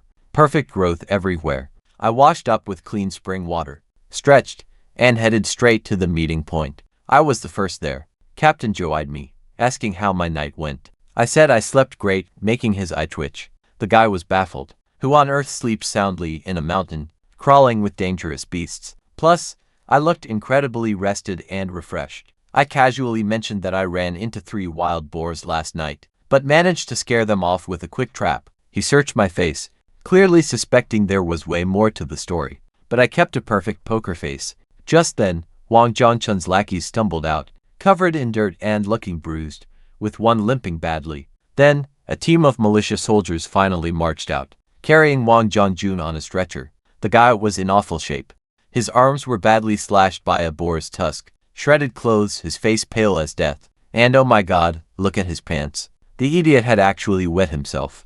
Turns out, he fainted several times during the night. The patrol reported. They found him desperately clinging to a branch, with 3 angry wild boars circling right below, forcing them to fire several warning shots to scare the wild beasts away. They also mentioned finding fresh rabbit blood, smeared in a trail leading straight to his cave, which is what drew the boars. Captain Zhu's eyes instantly narrowed. He glanced my way, but I kept my face blank. Then Wang Jianjun woke up on the stretcher, and started screaming hysterically. He pointed right at me with a shaking hand, yelling that I was the one who led those boars to him, claiming I smeared that fresh blood trail, and tried to kill him. The captain just looked at him, completely coolly, asking one simple question. Do you have any proof? Wang Jianjun couldn't answer, because if he actually told the truth about the blood, he would expose his own murder plot, and that meant prison. So he just lay there on the stretcher, helpless, his mouth opening and closing, saying absolutely nothing. Captain Zhou told him to shut up, since he was already eliminated, the very second he fired that flare. If he kept making these wild accusations without proof, the captain would ban him from taking this exam ever again. They carried him away. He stared right at me the whole time, with absolute, pure hatred in his eyes. I didn't even bother looking back at him. His surviving lackeys came stumbling out of the woods, as well. Wang Ergu fell to his knees crying, swearing he would never go hunting ever again. The moment he sees me, he looks at me like I am a demon. I merely glanced at him, and he instantly flinched. They all knew exactly what I had done, but they couldn't say a single word. After all, they started it. They tried to kill me first. At 6:10, the captain called time. Only 5 of us passed all 3 grueling tests. He handed out our official hunter licenses, little red booklets containing our names, photos, and the militia's official stamp. I finally, truly had it, our legal permission to hunt and carry a firearm. He laid out the strict rules, guns for hunting only, and stay within approved areas. Remember, do not shoot protected wildlife. First thing tomorrow, we will head back to retrieve our weapons and ammo. But just as we packed up, the captain stopped me, whispering a private question. He asked if I caused that wild boar chaos. Looking at him, I knew he already suspected the truth. So, I kept my answer simple. People who dig graves for others usually fall in themselves. The captain burst out laughing. He admitted he liked me more for being so smart, brave, sharp, but he warned me too, saying Wang Zhongjun really holds major grudges. You know a guy like him won't let this slide. So he strictly warned me to watch my back. I thanked him, turned, and walked away. Behind me, I felt his intense gaze lingering, staring at my face with a truly bizarre expression, as if I reminded him of someone deeply important, though he couldn't place who. Shaking his head, he simply tried to convince himself it was just a mere coincidence. I quickly stopped at the store to buy celebratory supplies, heading straight over to where old Yang waited. And the moment I showed off my hunter's license, he violently slapped his thigh, nearly leaping right off the cart, proudly calling me the first real hunter in our village's entire history. Heading back home, he eagerly asked about the exam. I kept my explanation pretty simple. Wang Zhongjun had some terrible luck and totally failed. Old Yang cackled, saying it served the bully right. When we finally reached home, I spotted sweet Qingshui standing right under the massive tree at the entrance. Can you believe she stood there since before dawn? She tearfully told me about a nightmare. Seeing me trapped in the mountains, covered in blood, chased by savage wild boars. But no matter how desperately she screamed out, I couldn't hear a thing. Waking up in terror, she could not sleep again. So she braved the freezing cold, waiting for hours. But the instant she saw me jump down, her eyes instantly lit up. She rushed straight over, checking me for any injuries. I just showed her the hunter license. She burst into tears and threw her arms around me, holding on tight against my chest, sobbing that her terrible nightmare had felt so real. She thought she would never see me again. Old Yang coughed, telling us to remember. We were in public. She blushed and let go. Grabbing my things, we walked back home together. Ningsui and Weiner were waiting at the gate. Both of them looked incredibly worried. They explained, Qingshui's nightmare had woken all 3 of them, and none of them slept for the remaining night. Seeing me safe let them finally breathe easy. I handed over the goods, telling them the news. Tonight, we celebrate. Seriously, getting this license was a massive deal. I was the first certified hunter in our entire village. Life is only going to get better from here. Ningsui opened my packages. Her eyes instantly lit up at the candy. Sweet sorghum candy and crispy treats. Weiner squealed in pure excitement. I laughed, telling them today was incredibly special. So we are celebrating. They rushed to cook braised rabbit and fried eggs, plus wild greens and a pot of porridge. So yeah, I sat in the yard like a lazy boss, just soaking up the sun and laughing. In the kitchen, it finally felt like home. At the table, I poured everyone a bowl of wine I bought in town. We raised our bowls and clinked them together, toasting to my brand new license and better days. We drank up, and all 3 women's faces turned pretty pink. Tipsy, they competed to pile food in my bowl, until my bowl was a small mountain. I told them to stop and eat their own. After eating, Weiner opened the white rabbit candy, and immediately popped one in her mouth. Her eyes went totally wide. She told me she had not tasted candy in ages. Gently she unwrapped another and held it to my lips. I took it, sweet and wonderfully milky. Then a violent kick slammed against our wooden gate, flew off its hinges. 5 or 6 aggressive thugs swaggered straight into the yard. The smug leader was Zitai Dan, a notorious village bully whose father was the commune accountant. He acted like he owned the entire village. Behind him stood a truly mean-looking old woman, with a cruel face and cold snake eyes. Poor Weiner went completely pale the instant she spotted her. It was Sun Ho Hot, her former mother-in-law. She had 3 sons. After Weiner's foolish husband fell off a cliff and died, Sun Ho Hot blamed Weiner for absolutely everything, calling her husband killer, beating and starving her on a daily basis, forcing her to serve like a helpless slave. Then the eldest son tried forcing himself on her. One night she fought back, stabbing him with sharp scissors. Instead of blaming him, The cruel old woman beat Weiner bloody. She falsely accused her of seducing her brother-in-law before throwing her completely out of the house, and now this monster had tracked Weiner down here, screaming that Weiner was her property, claiming she had been bought and paid for long ago, meaning she had zero right to leave. Unbelievable, right? It did not matter that they had divorced her.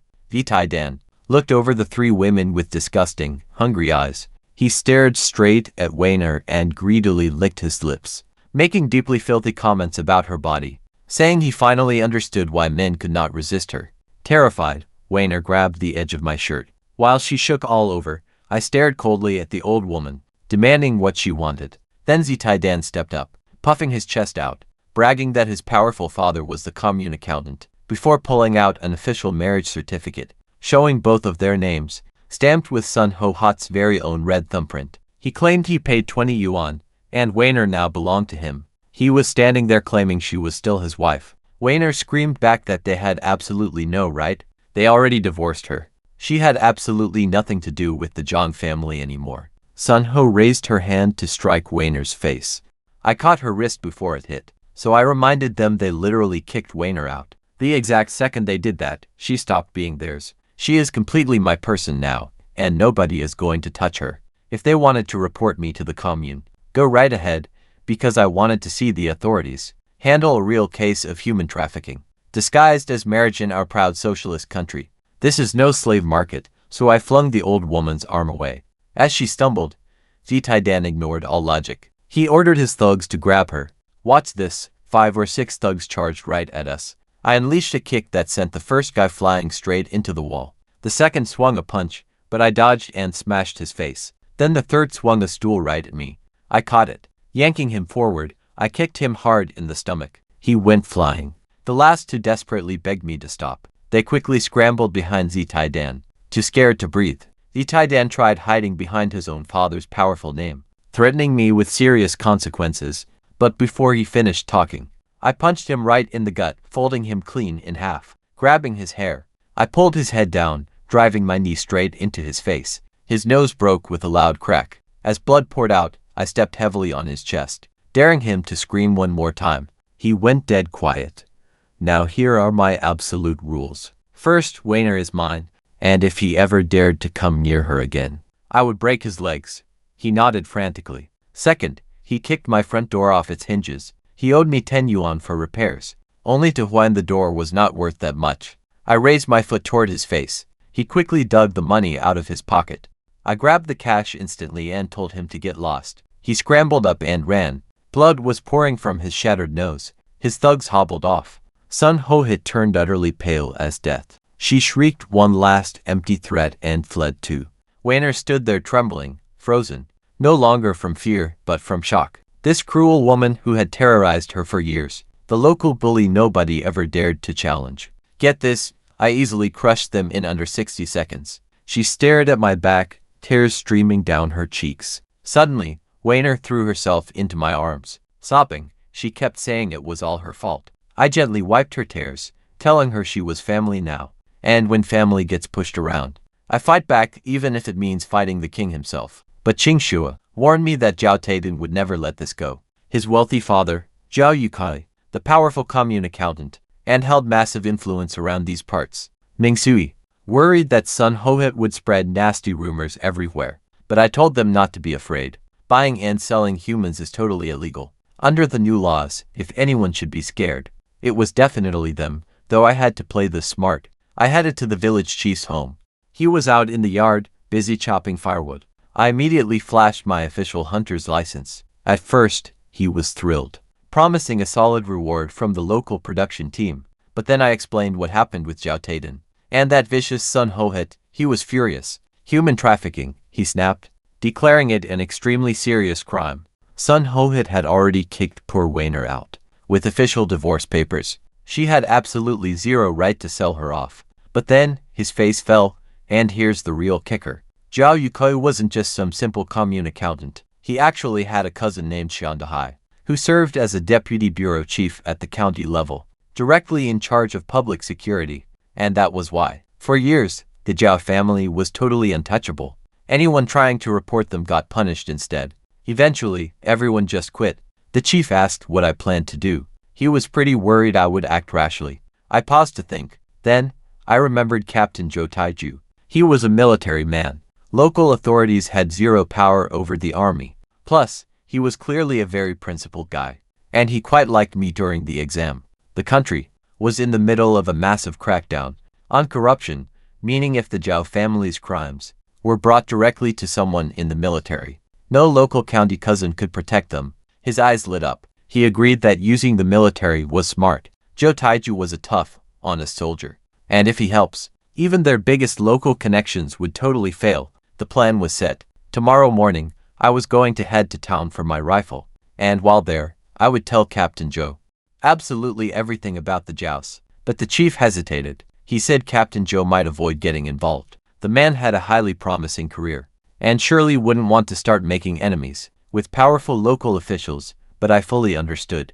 I would simply present the facts and let Joe decide for himself. But before the chief could finish, loud yelling erupted outside the gate, and someone's literally shouting my name. He ordered me outside. It was Zhao Yukai, Zhao Dianan's father, the commune accountant. The chief grabbed me. He told me to slip out the back door while he handled it, but I refused. Running away and leaving him to face my own mess wasn't like me, so I walked out. Zhao Taidan was standing right behind his father, with his nose wrapped in heavy bandages. The old man looked about 50, dressed in polished shoes, hair slicked back. With sharp, icy eyes, he shoved his finger straight into my chest and demanded to know exactly how I was gonna settle this. I simply grabbed his finger and pushed it right back. Then I told him his son brought a bunch of thugs to my house to kidnap a woman, using a totally fake marriage certificate. Back in the day, people called that bride snatching. Under our laws, that is just human trafficking. I asked if he really wanted me to look up exactly how many years that carries. He shrieked, claiming it was a perfectly legal marriage, because the old woman took the cash and signed. But I pointed out that Sun Ho-hit had already officially kicked Weiner out of the family. She had absolutely no legal ties to them anymore. A total stranger. Selling another stranger to his son was never a real marriage. That was a crime. Suddenly, the chief stepped in. He told Zhao Yukai straight up that literally everyone knew exactly what he and his son had been pulling over the years. And trust me, this warning hit different. He mentioned I had just officially gotten my hunter's license, that tomorrow I would be getting a rifle. He reminded him that the entire village watched me, snapping 5 sparrows right through the head with a simple slingshot. He paused, then spoke calmly, saying a man who walks dark roads too often will eventually run into something dangerous. His face twisted. You could literally see the fear sinking in, imagining me with a deadly hunting rifle, never missing a shot. Cold sweat immediately beaded on his forehead. He tried playing tough, but his voice was shaking. Pointing at me, he stuttered that this was not over. Then he grabbed his son and bolted. Zhao Taidan started complaining, but his furious father slapped him hard across the face, barking at him to shut his mouth. Once they finally left, the chief let out a long, heavy sigh. He told me we had managed to buy some time, but Zhao Yukai seriously holds grudges. He would never let this go, so I had to act fast. The plan was to grab my rifle the very next day and have a quick word with Captain Joe right before the Z family could make their next move. When morning came, I headed straight to the militia compound for my weapon. The second I entered, a soldier recognized me on the spot. Turns out, my perfect range scores had already spread everywhere. He pointed me toward Captain Joe over at the warehouse. Joe welcomed me warmly, but he kept staring at my face pretty weirdly. When I asked if everything was all right, he just laughed and told me I looked sharp, but you can tell he is totally hiding something. As we made our way to the supplies, he out of nowhere asked for my father's name. I was caught off guard, leaving me completely silent for a moment. Then I told him the truth, a dark secret I had kept buried deep inside for years. I am not actually a real Qin family member. Wan Ho Hot is not even my birth mother. She just found me abandoned somewhere, bringing me home as a baby, only to raise me as free labor for her clan. It explained everything. Why her other 2 sons were treated like royalty, while treating me like trash. Why I walked away empty-handed when we split. And why she let my wife die without doing anything. It was actually by complete accident as a kid. I was barely conscious with a terrible fever when I heard Wan Ho Hot telling my sister-in-law how she had just found some abandoned baby, a wild seed, who was somehow tough enough not to freeze to death, right on the freezing roadside, keeping me alive. was always about getting a free worker for them. Back then, I thought it was just a dream. But in my past life, trust me, I proved it was all true. I explained to Captain Joe that I had no clue who my real parents were, and never had the cash or connections to even look. China was just too massive, and my pockets were completely empty. But this new life, totally different. I woke up reborn with decades of future knowledge, and I had the spirit spring space. At only 27 years old, my real parents might still be alive. Whether they threw me away or I was stolen, I just wanted to find them and see their faces, to ask them what actually happened. But finding them would take serious money, connections, resources, cash. So the play, get rich first, then search. But here is the crazy part. What was going on inside Captain Joe's head? He had been up all night long, staring at my face next to an old photo. A picture of high-ranking officers. The man standing right in the center was a legendary general, still active in the service. One of the most legendary figures in the entire army. And somehow, I looked exactly like his younger self. A massive rumor had been floating around the base that the general lost his only son over 20 long years ago. A newborn baby who vanished right after birth, likely stolen by human traffickers. The general spent years searching half the province, but never found a single trace. His poor wife fell gravely ill from the absolute grief, and she never truly recovered. Now Joe was staring straight at me, knowing I was not part of the Kun family by blood, found abandoned as a tiny baby, around that exact time in the same area, looking like a direct carbon copy of the general. Captain Joe stood there, lost in thought. Everything was lining up perfectly inside his mind. The timing, the identical face, and the fact I was not born a Kun. Look at him, he looks like he saw a ghost. But he quickly pulled himself together and guided me straight into the weapons warehouse. He passed me a brand new double-barrel shotgun, sleek black metal, smooth wooden stock. He claimed it was this year's latest model, originally reserved for the highest-performing militia soldier, but he felt I deserved it more. His sheer generosity shocked me, so I thanked him. The gun felt perfect in my hands. I cracked it open to check the chamber, tested the trigger, shouldered it, and aimed. All from deep muscle memory built over a lifetime. Joe tracked my every move with sharp eyes.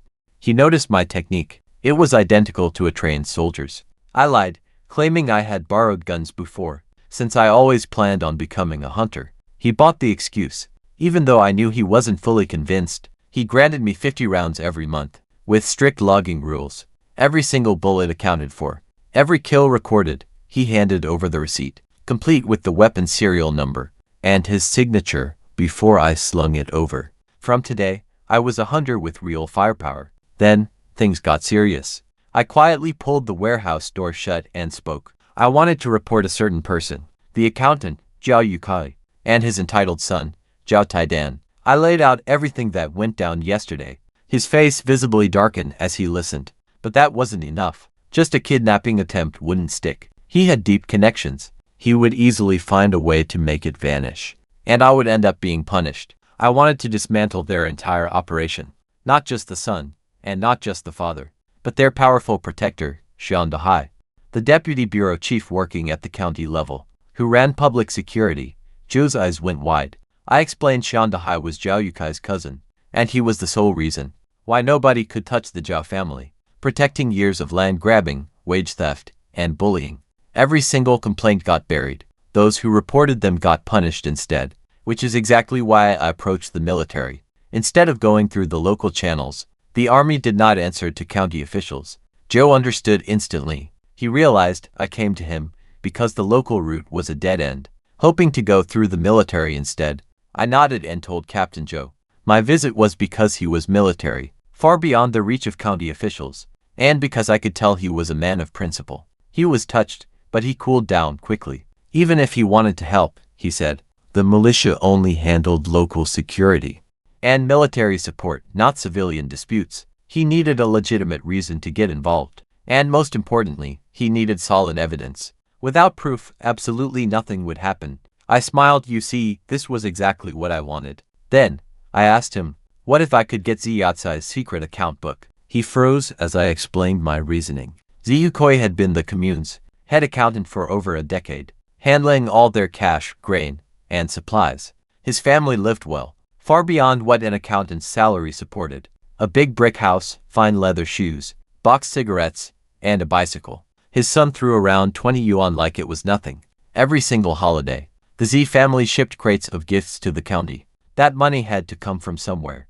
Corrupt officials always keep 2 sets of books. I told him, one clean version for inspections, and one private ledger, recording every bribe given and received. That secret book was ZU's ultimate insurance policy, proof he could use against his protector Chin, the high-up, if they ever turned on each other. So, the book definitely existed. Joe went quiet for a long time.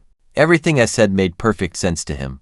But you and I know how I actually found out. From my past life, Zhao Yukoi kept stealing for another 10 years, before his final downfall. And it was not a whistleblower that ruined him. Instead, he had a brutal clash with Chen Dahai. They turned on themselves. The noise reached the provincial inspectors, and both of them got thrown in prison. It was the biggest scandal the county ever saw. And get this, I remembered one crucial detail from it. That hidden ledger was actually buried half a meter underground, under the trough, inside ZU's backyard pigsty. It was packed in 3 layers of heavy oilcloth, sealed in an iron box covered in waterproofing oil, hidden right below, with feed and weeds piled heavily on top. No one would ever think to look there. In my past life, that ledger remained hidden until the 90s, and by then, countless families were already ruined. But in this life, we already know the spot. The only real issue was retrieving it. Zhao's house sat nearby, complete with a walled yard and backyard pigsty. During the day, people were always hanging around. I had to make my move at night, and only when his entire family left the house. Joe asked me directly, exactly how confident I was in securing that ledger. I thought for a moment I knew where it was, but I had not scouted Zhao's property yet. In this life, the wall height, dogs, and the layout, those details might differ from my memories. So I held up my fingers and said 70 to 80%. Joe's eyes went wide in military terms. 70% is plenty to launch an operation. He knew I was serious. He made me a firm promise if I secured that ledger, he would handle everything. He would bypass the county entirely and send it through military channels, right to the military district, and they would coordinate everything. This involved the Provincial Disciplinary Commission, a joint investigation, something nobody at county level could stop, not even Xian Dahai. But he still warned me to be extremely careful. Zhao Yukoi has eyes absolutely everywhere. After ruling this town for so long, if he got wind, he would instantly burn and destroy all the evidence. Until it was done, nobody else could know about our pact. Not a single soul.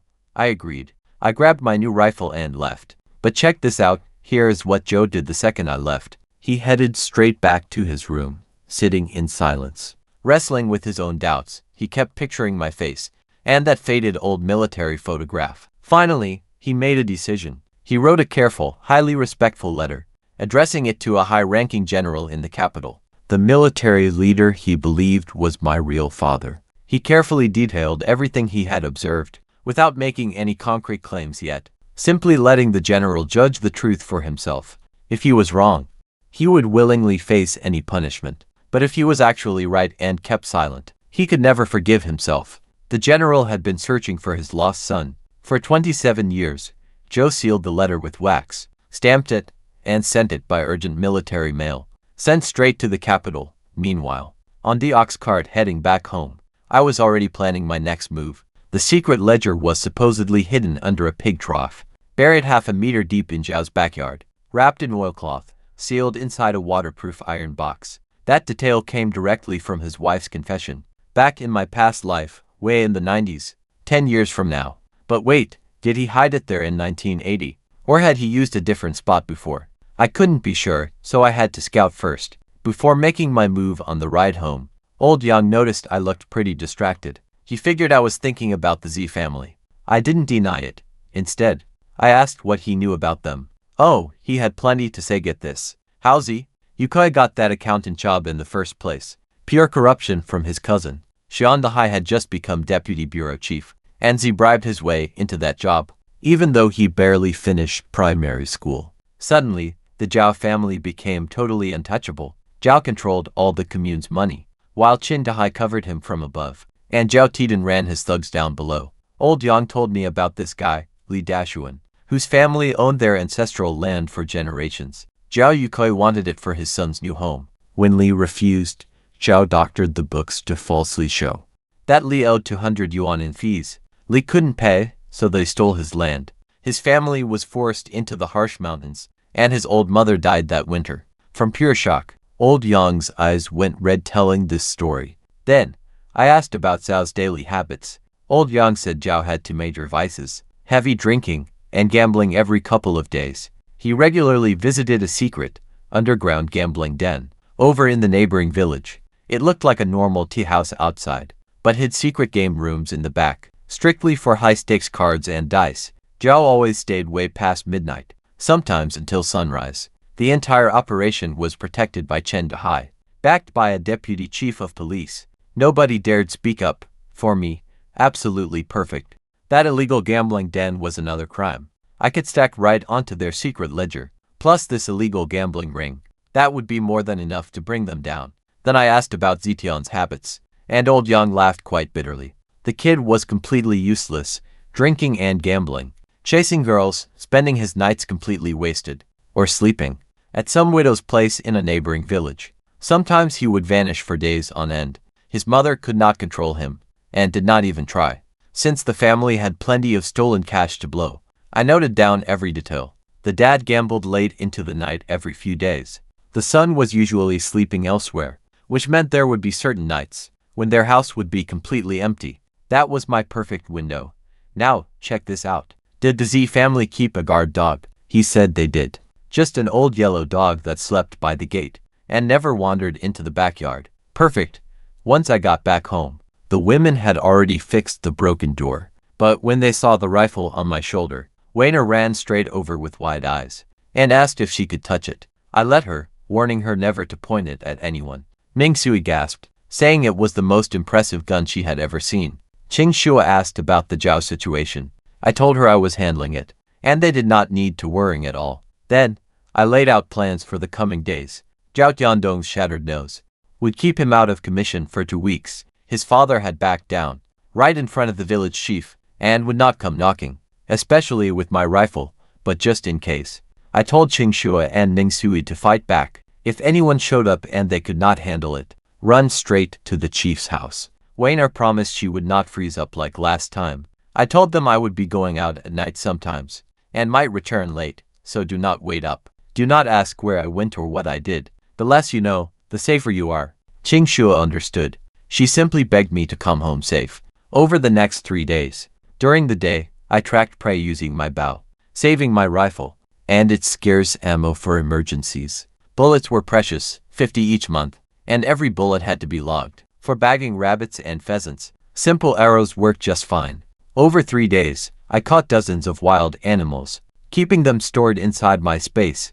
That stockpile was turning into a literal mountain of meat. Think about the insane black market profit later. Meanwhile, the gun stayed on my shoulder for safety, just in case wolves or boars attacked. One blast would end it, while arrows made me cash. That rifle was strictly for survival. Every night, I shared dinner with the women, waiting for nightfall, before creeping out to spy on ZU's massive property. After 3 nights of surveillance, I had the Z family routine completely down.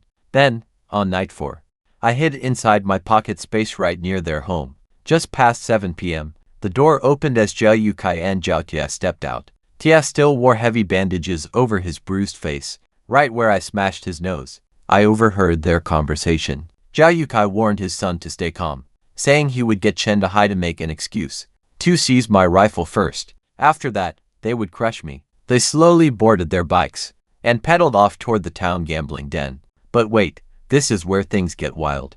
Around 9, Zhao's wife Li Ziyan stepped outside to feed their dog, then slipped back inside and put on fancy clothes. She styled her hair and applied makeup to her face. A woman does not dress up alone at night without a reason. And sure enough, she cracked open the side door and a man slipped inside, short and chubby, walking with a limp as she locked the door behind him. They whispered softly, clinging to each other as they vanished into the bedroom. As the lights went out, Zhao Yutai's wife welcomed her lover. While the father and son are out gambling somewhere, she is busy messing around at home. What a family, but for me. And honestly, this was perfect. She was totally distracted. Honestly, even a huge thunderstorm wouldn't distract her right now. I silently slipped out first. First, I tossed the dog a meatball, laced with crushed deterrence seeds, right over the wall.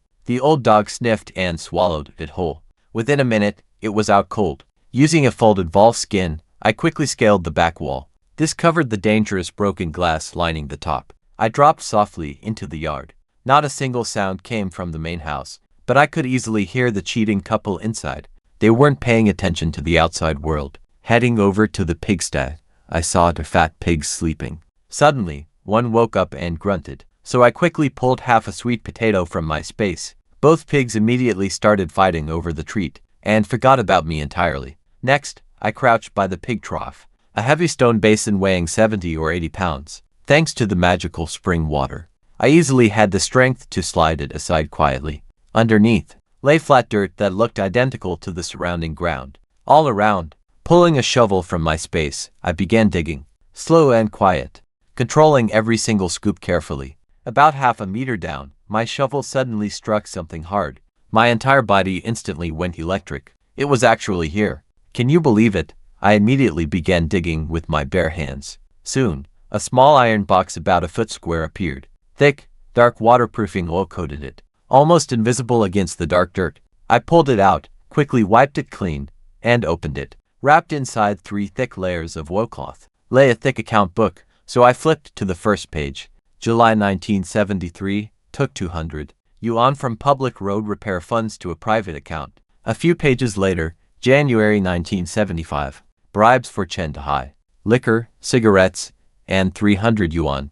Page after page, year after year, but I didn't have the time to read through everything. So, I quickly stored the ledger in my spatial pocket, refilled the hole and packed it tight, slid the pig trough back exactly as before. I double-checked everything. No trace left. The whole operation took under 15 minutes. Inside the house, the cheating wife and her lover were still going at it. Their watchdog was still out. Nobody suspected a single thing. I slipped into my space to read the ledger, right inside my villa. Honestly, you won't believe what I uncovered. This wasn't just some small-time corrupt accountant. A massive network stretching right from the local commune. And it reached all the way to county level. Zhao Yukoi sat at the bottom. Chen Dahai was in the middle, and a deputy county chief sat right above them. No wonder they felt completely untouchable. This ledger could completely destroy half the county government. But this played perfectly into our hands. The year, 1980. Right when the huge anti-corruption crackdown started. The authorities were desperate to make examples. This whole case was a perfect, gold-plated gift. The very next morning, I marched straight into Captain Zhou's office. The moment he saw me, he knew something was up. He immediately locked the door, drew the curtains, and told me to start talking. I pulled out the heavy ledger and handed it over. He flipped open the very first page. By page 5, his face went completely pale. His hands literally shook. He stared up at me, eyes wide, and asked, "Where did I find this?" I said it was buried under Zhao's pig trough. First, I staked the house out myself, and dug it up while everyone was away. He just stared at me for 10 whole seconds. Suddenly he grabbed my shoulders. He told me I was one hell of a guy. If this went through regular local channels, the whole case would just get buried. I would vanish, but using the military route, we bypass every corrupt official in this county. This was the key to absolutely destroy them all. Zhou stared straight into my eyes and warned that I was playing with fire. I told him no. I am setting the fire, and they are the ones getting burned. He laughed and warmly slapped my shoulder. That bastard Ziyukoi had terrorized folks for years, and this ledger was the weapon he had been waiting for. Wrapping the book carefully, he gave strict orders. Stay away from town, and definitely stay away from Zhao's. Do not tell a single soul. Just head to the hills and hunt like usual. Keep your rifle loaded and close by. He would take care of everything now, through army channels. I got it. The lower my profile, the better. Meanwhile, on that very morning, Ziyukai stumbled back from the gambling den, absolutely furious after losing money all night long. Walking up to his house, he spotted something odd. A fresh, barely visible scuff mark on top of his back wall. We both know what that means. Nobody else would notice it, but he knew exactly what lay buried in his yard. His face drained of color. He dumped his bicycle and dashed toward the pigsty. Shoving the pig trough aside, he started digging. He clawed like a maniac as his terrified son watched. The kid kept asking what was wrong. Half a meter down, nothing. That heavy metal box and his ledger were completely gone. Ziyukai let out a horrific shriek, shaking his entire family estate. He grabbed his trembling son by the collar, eyes completely bloodshot, and roared that his record book had been stolen. But then he froze. The dark secrets inside that book must never be exposed to anyone. He did not even spare his own son. His mind raced. He had guarded this secret for 8 whole years. Nobody knew it existed since he always handled the box alone. Deep at night, with every single door locked. How could anyone have actually found it? Then it hit him, his own wife. She was home entirely alone last night. If someone climbed the wall, she should have heard. Unless she was simply too distracted to even notice. Unless she was busy doing something else. He stormed straight into the kitchen and roughly grabbed Li Sulyan by the arm. He fiercely demanded to know what she did last night. While he was gone, her face drained of color. She instantly assumed he discovered her secret lover. She stammered out that she was just sleeping. Her eyes darted everywhere except at his face. Zhao Yukai spent 10 years reading liars.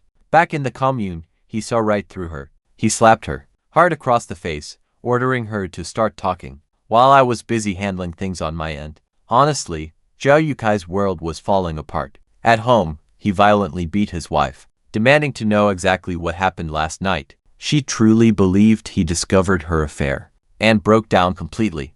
She confessed to absolutely everything. She was sleeping with a man from the next village. For 6 months, whenever Zhao went out gambling, that man secretly snuck in through the side door. Zhao Yukai had just come home to discover his secret ledger was stolen. Now he learned his own wife had been cheating on him for half a year. This double blow, absolutely too much. His face went completely purple. He began foaming at the mouth and collapsed backward, cracking his head hard on the doorstep. He passed out cold. His terrified son ran screaming for the village doctor. Back at my house, the 3 women met me at the gate. I calmly told them it was done. I passed the critical evidence to a trusted ally. The results would be ready soon. I kept details scarce because the less they knew, the safer they'd be. Just wait it out. Warner started crying, blaming herself entirely. She said if not for her, we never would have run into the Z family. She felt cursed. I stepped close and lifted her chin, forcing her to look at me. I told her none of this was her fault. Zhao Taidan was just pure trash who preyed on innocent women, and Sun Ho Hot was a human trafficker. I fought them because they absolutely deserved it. My own choice, not her fault. I wiped away her tears with my thumb and told her, she was mine. And you know, anyone targeting her answers to me. That's just who I am. I protect what's mine. She froze, her face flushing red, softly repeating, I'm your person? Then she blushed deeply, clear down to her neck. Cheng, Shuwei and Ming Shuwei burst out laughing. I playfully ruffled her hair, telling her to never call herself a curse again. She was family now, nodding hard, with tears still wet on her face, but smiling now. And somewhere deep behind those eyes, I could tell she had made some quiet, solid resolution about something that night. Later, I lay in bed thinking about Zhu Yukai. If he realized that ledger was missing, he must be absolutely losing his mind right now. But he had zero reason to suspect me. A simple hunter wouldn't know about those secret accounts, hidden in those books. Still, I had to stay alert, yet I started drifting off. Suddenly, I heard my door creak open. And check this out, someone was creeping inside. I didn't open my eyes. My senses told me they weren't a threat. Smelling of soap. No actual thief bathes right before a robbery. Then, the warm blanket lifts, and a shaking body slides right in. A soft, icy hand touches my arm. I blink open my eyes in the moonlight. Werner is sitting just inches away from me. She is wearing nothing but a thin robe, shaking like a leaf. Her eyes are filled with fear, yet absolute courage. She whispers that she has made her choice. Her entire life already belongs to me now. Knowing she is nothing but a simple widow, someone who was bought and sold her entire life. She has absolutely nothing left to offer, except her whole heart. Even if I reject her completely, and refuse to take any responsibility, she is still willing. Then she leans in, kissing the corner of my lips, as delicate as a butterfly wing. Every single drop of my blood ignites. I am 27, alone my entire life. Actually, both lifetimes, plus the spirit spring water, has made me stronger than ever before. A gorgeous woman just crawled into my bed and kissed me. Seriously, who could actually stay calm here? I would not be human, but I do not rush. I gaze at her deeply. The magic well water has completely transformed her. Her skin is now flawlessly smooth and glowing. Those features are delicate and beautiful. She is trembling, yet refusing to back away. So, I tell her, I never walk away without taking responsibility. If you enter my bed, you are never leaving. Her eyes widen before she can even speak. And I kiss her, passionately this time. Meanwhile, in the next room, Qingshui and Mingshui are wide awake. They heard the door open. They know exactly what is happening. Mingshui sits up and honestly, she cannot take it. She wants to join in too. Qingshui tries to quiet her down, but her own face is blushing red. Mingshui gently reminded her of their promise. They promised they would share zero jealousy. With no regrets, Mingshui got up and walked out. Qingshui sat completely alone on the bed, heart pounding, listening to the faint sounds from my bedroom. She whispered to herself that she couldn't stand it. Qingshui couldn't just stay in bed either. Slipping on her shoes, she stepped right outside. She found Mingshui standing there already, right by my door. They could hear Wanner inside. Honestly, your heart breaks seeing them in the freezing cold. They were unable to leave or go inside. After a long time, Qingshui finally dragged Mingshui away. She whispered that Wanner had suffered the most. She deserved this night, and their turn would come. They went back to bed but couldn't sleep. The next morning, I woke up with Wanner curled against my chest, sleeping peacefully. But look at this, something on the sheet stops me cold. A bright spot of red on the sheets. It suddenly hit me that she had been a virgin. She had been married to some complete fool who never once touched her. She endured years of abuse from her mother-in-law. Thrown right out, and almost sold off. Yet through all of it, she had never been with anyone. She gave her very first time to me, without telling me, probably because she was terrified I would stop if I knew. When she woke up, shy and incredibly soft-voiced, I gently asked why she didn't say anything. She buried her blushing face in my chest, and whispered that she didn't want me to hesitate. She had waited her entire life for someone truly worth giving herself to. Even if it was only once, she had no regrets. I kissed her forehead and promised her it was never going to be just once. It was for life, and I would take full responsibility. She cried, but she was smiling beautifully, holding on to me, like I was literally everything she had in the world. Wanner drifted back to sleep almost immediately. I gently pulled the warm blanket up around her, then quietly stepped out into the freezing cold morning air. I really needed to clear my head. Ziyukai was still a major threat, and my own mysterious past remained a complete puzzle. Suddenly, the neighboring bedroom door swung wide open. Out walked both Qingshui and Mingshui. They both had massive dark circles under their eyes. Mingshui shrugged, whispering that someone kept them up all night. I blushed, but they told me not to feel guilty. They explained that the three girls made a pact long ago. Whoever went first, the others wouldn't be jealous. Mingshui stepped forward and kissed me hard, right on the lips. Qingshui kissed my cheek. Both promised their very first times would belong only to me. They ran inside, cheeks burning hot. I stood in the yard completely overwhelmed. I ended up diving straight into the freezing ice cold spirit spring hidden inside my private space, just to cool down around the hot midday. Around midday, while the ladies still rested, suddenly, angry yelling erupted at my gate. It was Wanho Hot, my pretty toxic, so-called mother, with my two useless older brothers behind her. She was screaming, claiming I had brought disaster upon the Qin family by crossing the powerful Z family. She demanded that I go beg for forgiveness, kowtow directly to Ziyukai, and fix things before the entire clan gets dragged down. My eldest brother snorted, insisting I apologize before the joust completely crush us. Meanwhile, my second brother wouldn't even look my way. I just laughed, reminding them that we had already severed all family ties. My business had absolutely nothing to do with them. Even if I killed the entire Z household tomorrow, it wouldn't hurt the Qin family.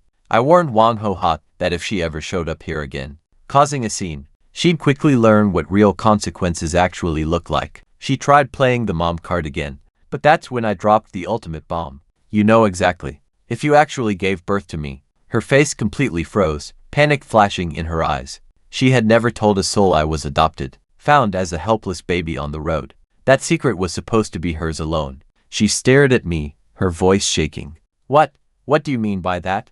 Wang Ho Hot was visibly trembling after my words. I offered no explanation, just giving her a look that made her skin crawl, and she knew exactly what I meant. My eldest brother, Qin Dashin, lost his temper, charging right at me with raised fists, screaming that he would teach me a lesson. Like old times, I sidestepped easily. I grabbed his wrist and twisted. His wrist popped right out of its socket. He collapsed instantly, screaming and rolling around. My second brother, Kun Ernyu.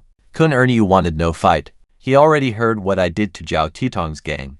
But Wang Ho Hot shrieked at him until he rushed. I kneed his chest and punched him in the face. He flew backward, blood pouring from his nose. I warned them never to come near my door. And next time, it won't just end with a broken wrist and nose. Wang Ho Hot went totally berserk, lunging right at me, clawing at my face before I could even react. But look who is charging out. Qing Shui grabbed Wang Ho Hot by her hair, yanking her back. Then she started slapping her across the face hard, fast, over and over.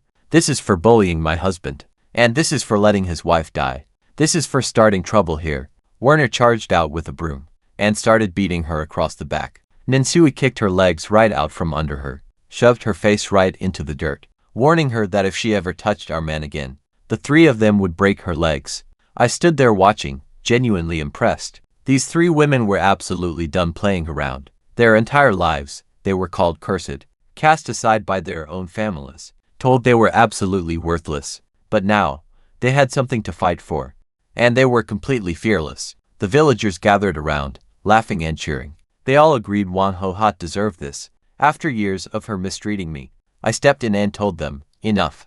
They stepped back, leaving Wang Ho Hot in the dirt. Bloody and trembling, she glared at us. With pure hatred, I stared down at her, warning her one last time to stay away. She saw something dark in my eyes. That finally scared her into absolute silence. My brothers limped away, one clutching his wrist, the other his bloody face. Wang Ho Hot dragged herself after them. Then, old Yang came sprinting to the gate, covered in sweat, his eyes wide. What? Something massive just happened. Old Yang burst in, delivering the news. Zhao Yukoi had collapsed the night before. A stroke left him completely paralyzed, and you will not believe why. His wife had been cheating on him for 6 months. The shock, plus finding out his ledger was gone. It was too much. He passed out. But there was more that very morning. Soldiers in military uniforms raided the commune office, searching through Zhao's desk and his cabinets, and walking out with stacks of documents. And nobody at the commune dared speak up. The entire village went wild with excitement. Years of bullying by Zhao. And now, everything was crashing down at once. Cheated on, struck down by a stroke, and raided by the military. Wang Ho Hot's face cycled through every color. Just moments ago, she was demanding I go beg Zhao for forgiveness. And now Zhao was flat on his back, with soldiers tearing through his office. She glanced at me, terrified, while I stood there, perfectly calm. Even with her fake smile, she knew something was wrong. But since she couldn't figure it out, her tone shifted. She instantly started backpedaling, claiming she was only talking, and did not mean any harm. But Qingxue shut her down completely, reminding her of the vile threats she just spit out. Weiner and Menzu immediately joined, warning her to never lay eyes on me again, or they would harass her at home every single day, exposing her to the entire village. As the toxic, awful mother she truly was, Wang Ho got furious. She dragged her to beaten sons and limped away. The villagers literally laughed them out of town. Once the drama cleared, Minzu turned to Weiner, poking her forehead and teasing her without mercy for sneaking into my bed before anyone else could. Weiner blushed incredibly bright red, stammering that she just could not help herself, since I was far too much of a gentleman, and would never take the lead on my own, leaving her waiting for an eternity. Qingxue burst out laughing, saying, they all needed to match Weiner's aggressive energy. Honestly, my face was absolutely burning up, coughing awkwardly, trying my best to ignore their wild talk. Menzu kept relentlessly teasing Weiner, throwing out all kinds of highly inappropriate questions about our special night together. Weiner softly whispered that I was gentle, always making sure not to hurt her. I could not take this anymore, and basically bolted right out of the house, yelling that I had to go inspect the perimeter. Minzu nearly collapsed from laughing so hard as I fled. She told Weiner straight up that the next round was definitely hers, and Qingxue was officially banned from cutting the line. Weiner nodded, saying she had zero regrets. Surrendering herself to me was the single best choice of her life. I paced around the village just to cool down, before returning to sit in the yard, lost in thought. Zhao Yukai was down with a sudden stroke. Plus, the military had just raided his office, and his wife's shameless affair was the village gossip. Everything was falling perfectly into place. But get this, Shinda Hai was still out there, until that guy was finished too. The Z family still had a major lifeline. Just then, Qingxue brought me some hot porridge. She looked up and asked quietly if I played any part in Zhao Yukai's sudden downfall. She had seen my constant late nights and early mornings. The timing was just too perfect to be a total coincidence. I quickly told her she didn't. She didn't need to know the details. Only that Zhao Yukai brought this fully on himself. She nodded softly and said she understood, saying that she and the other two women by my side would always have my back. I reached out and gently took her hand. She blushed red, and her heart started pounding unbelievably fast. I could hear it. Suddenly, Weiner popped up in the doorway, grinning. She immediately teased Qingxue for blushing, getting sweet revenge for being teased earlier. Then, Weiner sauntered over and locked onto my arm, pouting about why I only held Qingxue's hand. While completely ignoring her, I sat there. Yep, 3 gorgeous women all begging for my attention. Feeling my face burn up, I was a beast who hunted wolves and fought gangs. But this sweet battle was something I could never win. The girls spent the whole afternoon like this, constantly throwing playful jabs and competing for my time. Weiner kept clinging to my arm and whined that I was clearly favoring pretty Qingxue, while Qingxue stammered that she just made porridge. Ming Sui leaned close and whispered some private words in my ear, making my entire body freeze on the spot. I couldn't stand it. I made up an excuse to go check some mountain traps. I practically flew out the door like wolves were on my heels. Behind me, I could still hear them laughing.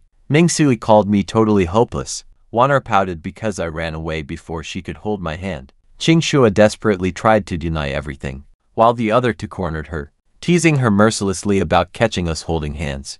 Honestly, I needed space to think. The Zhao family situation was moving fast, but it was far from over. Chen Dahai was still holding his official post. Until the military investigation finally caught up, anything could happen tonight. Now watch, the Zhao family was absolutely imploding.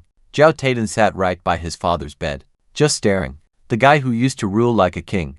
Now, Zhao Yukai lay there paralyzed and drooling, barely able to speak, while Li Zuolian cowered in the corner, bruised, sobbing, and desperately begging for forgiveness. Zhao Taiden screamed at her, blaming her for everything.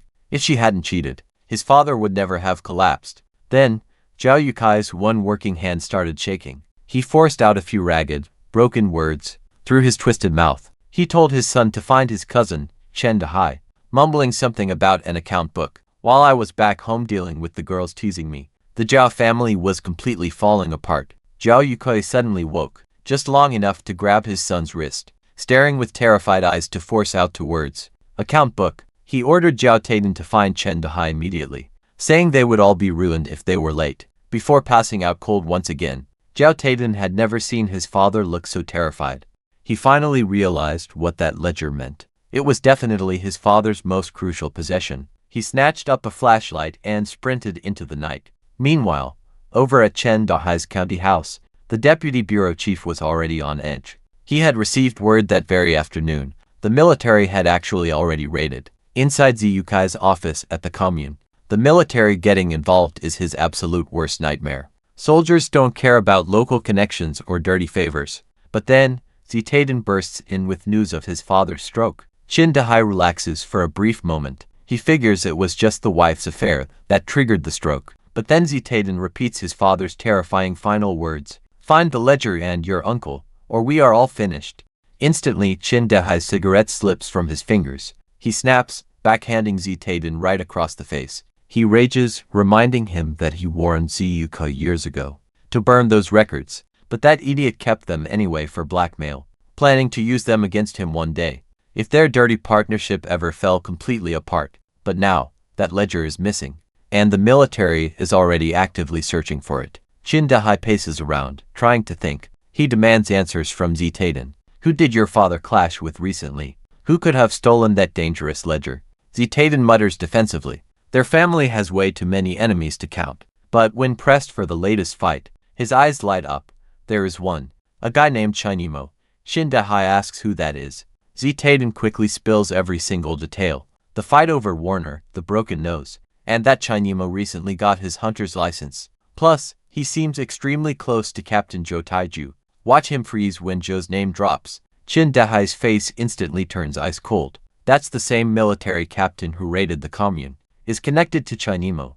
He doesn't wait to confirm anything. He immediately summons his personal enforcer, a massive thug named Lu Bao, and orders him straight to Green Mountain Village. Go tonight and snatch Chinemo. Torture him until he reveals the ledger's location. Use any brutal method necessary. Chin Dahai pulls out a hidden black leather bag stuffed with 30,000 yuan. His emergency escape money. 20 long years in the police force. And now, he is preparing for the absolute worst. Back at the house, I lay wide awake in bed, fully aware that our real target was never just Si Yukoi.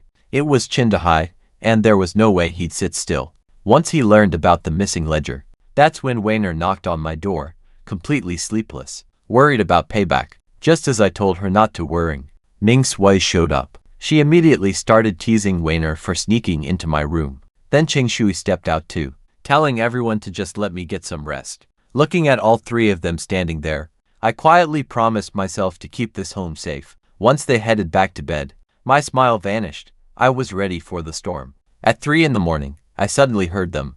3 sets of heavy footsteps outside. My traps around the yard were suddenly triggered. Look at that, someone just tripped my tripwire. My eyes snapped open. My spring water-enhanced senses made every sound crystal clear.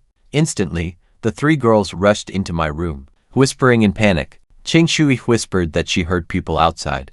Ming Sui confirmed there was definitely more than one. They were here. Chin Dahai sent his men. I told the girls to slip out the back door and run for the village chief. Cheng Shui wouldn't leave. She grabbed my arm, completely terrified. But I told her to just trust me like she always did. She bit her lip and nodded, leading the other 2 girls out into the darkness. I loaded my rifle and waited. 3 men suddenly burst into my yard. Their leader, Liu Bia. He kicked down the gate and yelled for me to get out. Then he ordered his 2 thugs toward the main house, while heading straight for the women's room. Licking his lips, he muttered some disgusting things about wanting a little taste as he shoved the door open. But look, a cold gun barrel is waiting for his forehead. Say that again, I whispered. His face turned completely pale as sweat poured down. He stammered that he belonged to the Public Security Bureau. But I told him real police do not kick down doors at 3 in the morning, wielding heavy iron clubs. He was a mere burglar pretending to be police, and that made his crime far worse. His 2 men were already down. They walked right into the bamboo spike traps I hid around my yard. Both lay on the ground, screaming, stakes piercing through their ankles. You can guess my target, pointing right where no man ever wants to get hit. He fell to his knees, begging instantly. I asked who sent him. He squealed, Chin Dahai. The deputy bureau chief wanted me dragged in to answer questions about a ledger. So Chen Dahai already knew. He was panicking and trying to snatch me up. Before the army could act, I knocked Liu Yao cold with my rifle butt and locked all 3 up in my woodshed. After all, live witnesses are better than dead ones. When Cheng Shuwa returned with the village chief, I laid out everything, the ledger, Captain Zhou, and the army investigation. And now, get this, Chen Dahai sent goons to silence me. The chief was stunned at how far ahead I planned. I said, we must head to the militia compound right now. It was our safest bet, military territory where Chen Dahai had 0 authority. Once they lock him up, it is all over.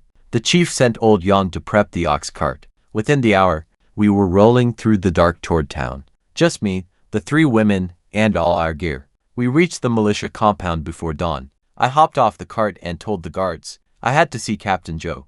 I told those guards exactly who I was, and they recognized me right away. From that shooting exam, one ran to get Captain Zhou, while the other ushered us inside. Zhou sat waiting inside his brightly lit office, already dressed in his uniform. I spilled everything. Chen Dahai's dangerous thugs, busting straight into my home at 3 in the morning. Their heavy iron clubs. Luo Baiao heading straight for the women's room. I walked him through how I trapped and bound them. Zhou's jaw clenched tight. He never expected Chen Dahai to make a move this incredibly fast. See this, he points to a telegram on his desk. The military district approved the investigation. Their elite team was arriving the very next morning. He looked at me, said it flatly. Chen Dahai and the Z family are completely done. Hearing that, they almost collapsed from sheer relief. Xing Shu's eyes reddened. Ning Shu slapped her thigh and cheered happily. Weiner softly asked if they were truly safe now. I promised her that. Once the military investigators finally show up, no county police chief can stop what is coming. But later that night, Chen Dahai realized Luo Baiao was never coming back. He frantically packed several suitcases loaded with cash, gold bars and rare jade. trying to sneak away with his wife and daughter. He lied, telling them they were just traveling. Stepping through the back door, surprise, a dozen armed soldiers are waiting, rifles aimed right at him, with Joe standing right out front. Chen Dahai immediately tried to bluff, claimed he was a deputy bureau chief, insisting Joe had no authority.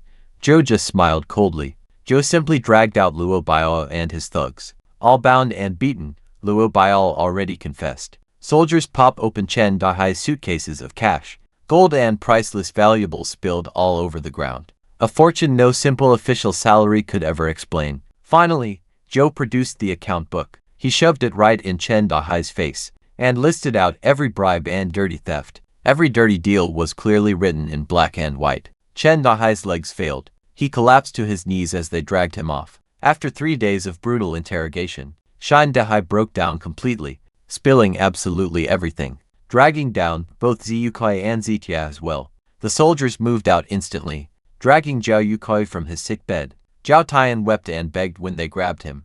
You can bet the news spread like absolute wildfire. Villagers celebrated in the streets. A few days later, the 4 of us headed home. Case closed. We had spent days giving statements and testifying. Ming Sui stretched out and lazily complained she was exhausted. Warner leaned heavily against me, asking if Zitai Dan was truly gone for good. I gently ruffled her hair before answering her softly. He would never see the outside of prison, for his entire natural life. Qing Shua gazed at me with gentle, soft eyes. I had successfully kept every single promise, vowing to always keep them safe. And I did, crushing the corrupt Z family just as promised. Now, they are completely gone. The village chief and his wife came over to visit, bringing to full baskets of eggs, calling me the ultimate savior of their village, because for years, nobody dared touch the Zhao family. And now they were finished because of me. He insisted these eggs were the absolute least he could offer. I tried to politely decline, but he wouldn't listen. Thanking him, I gladly accepted.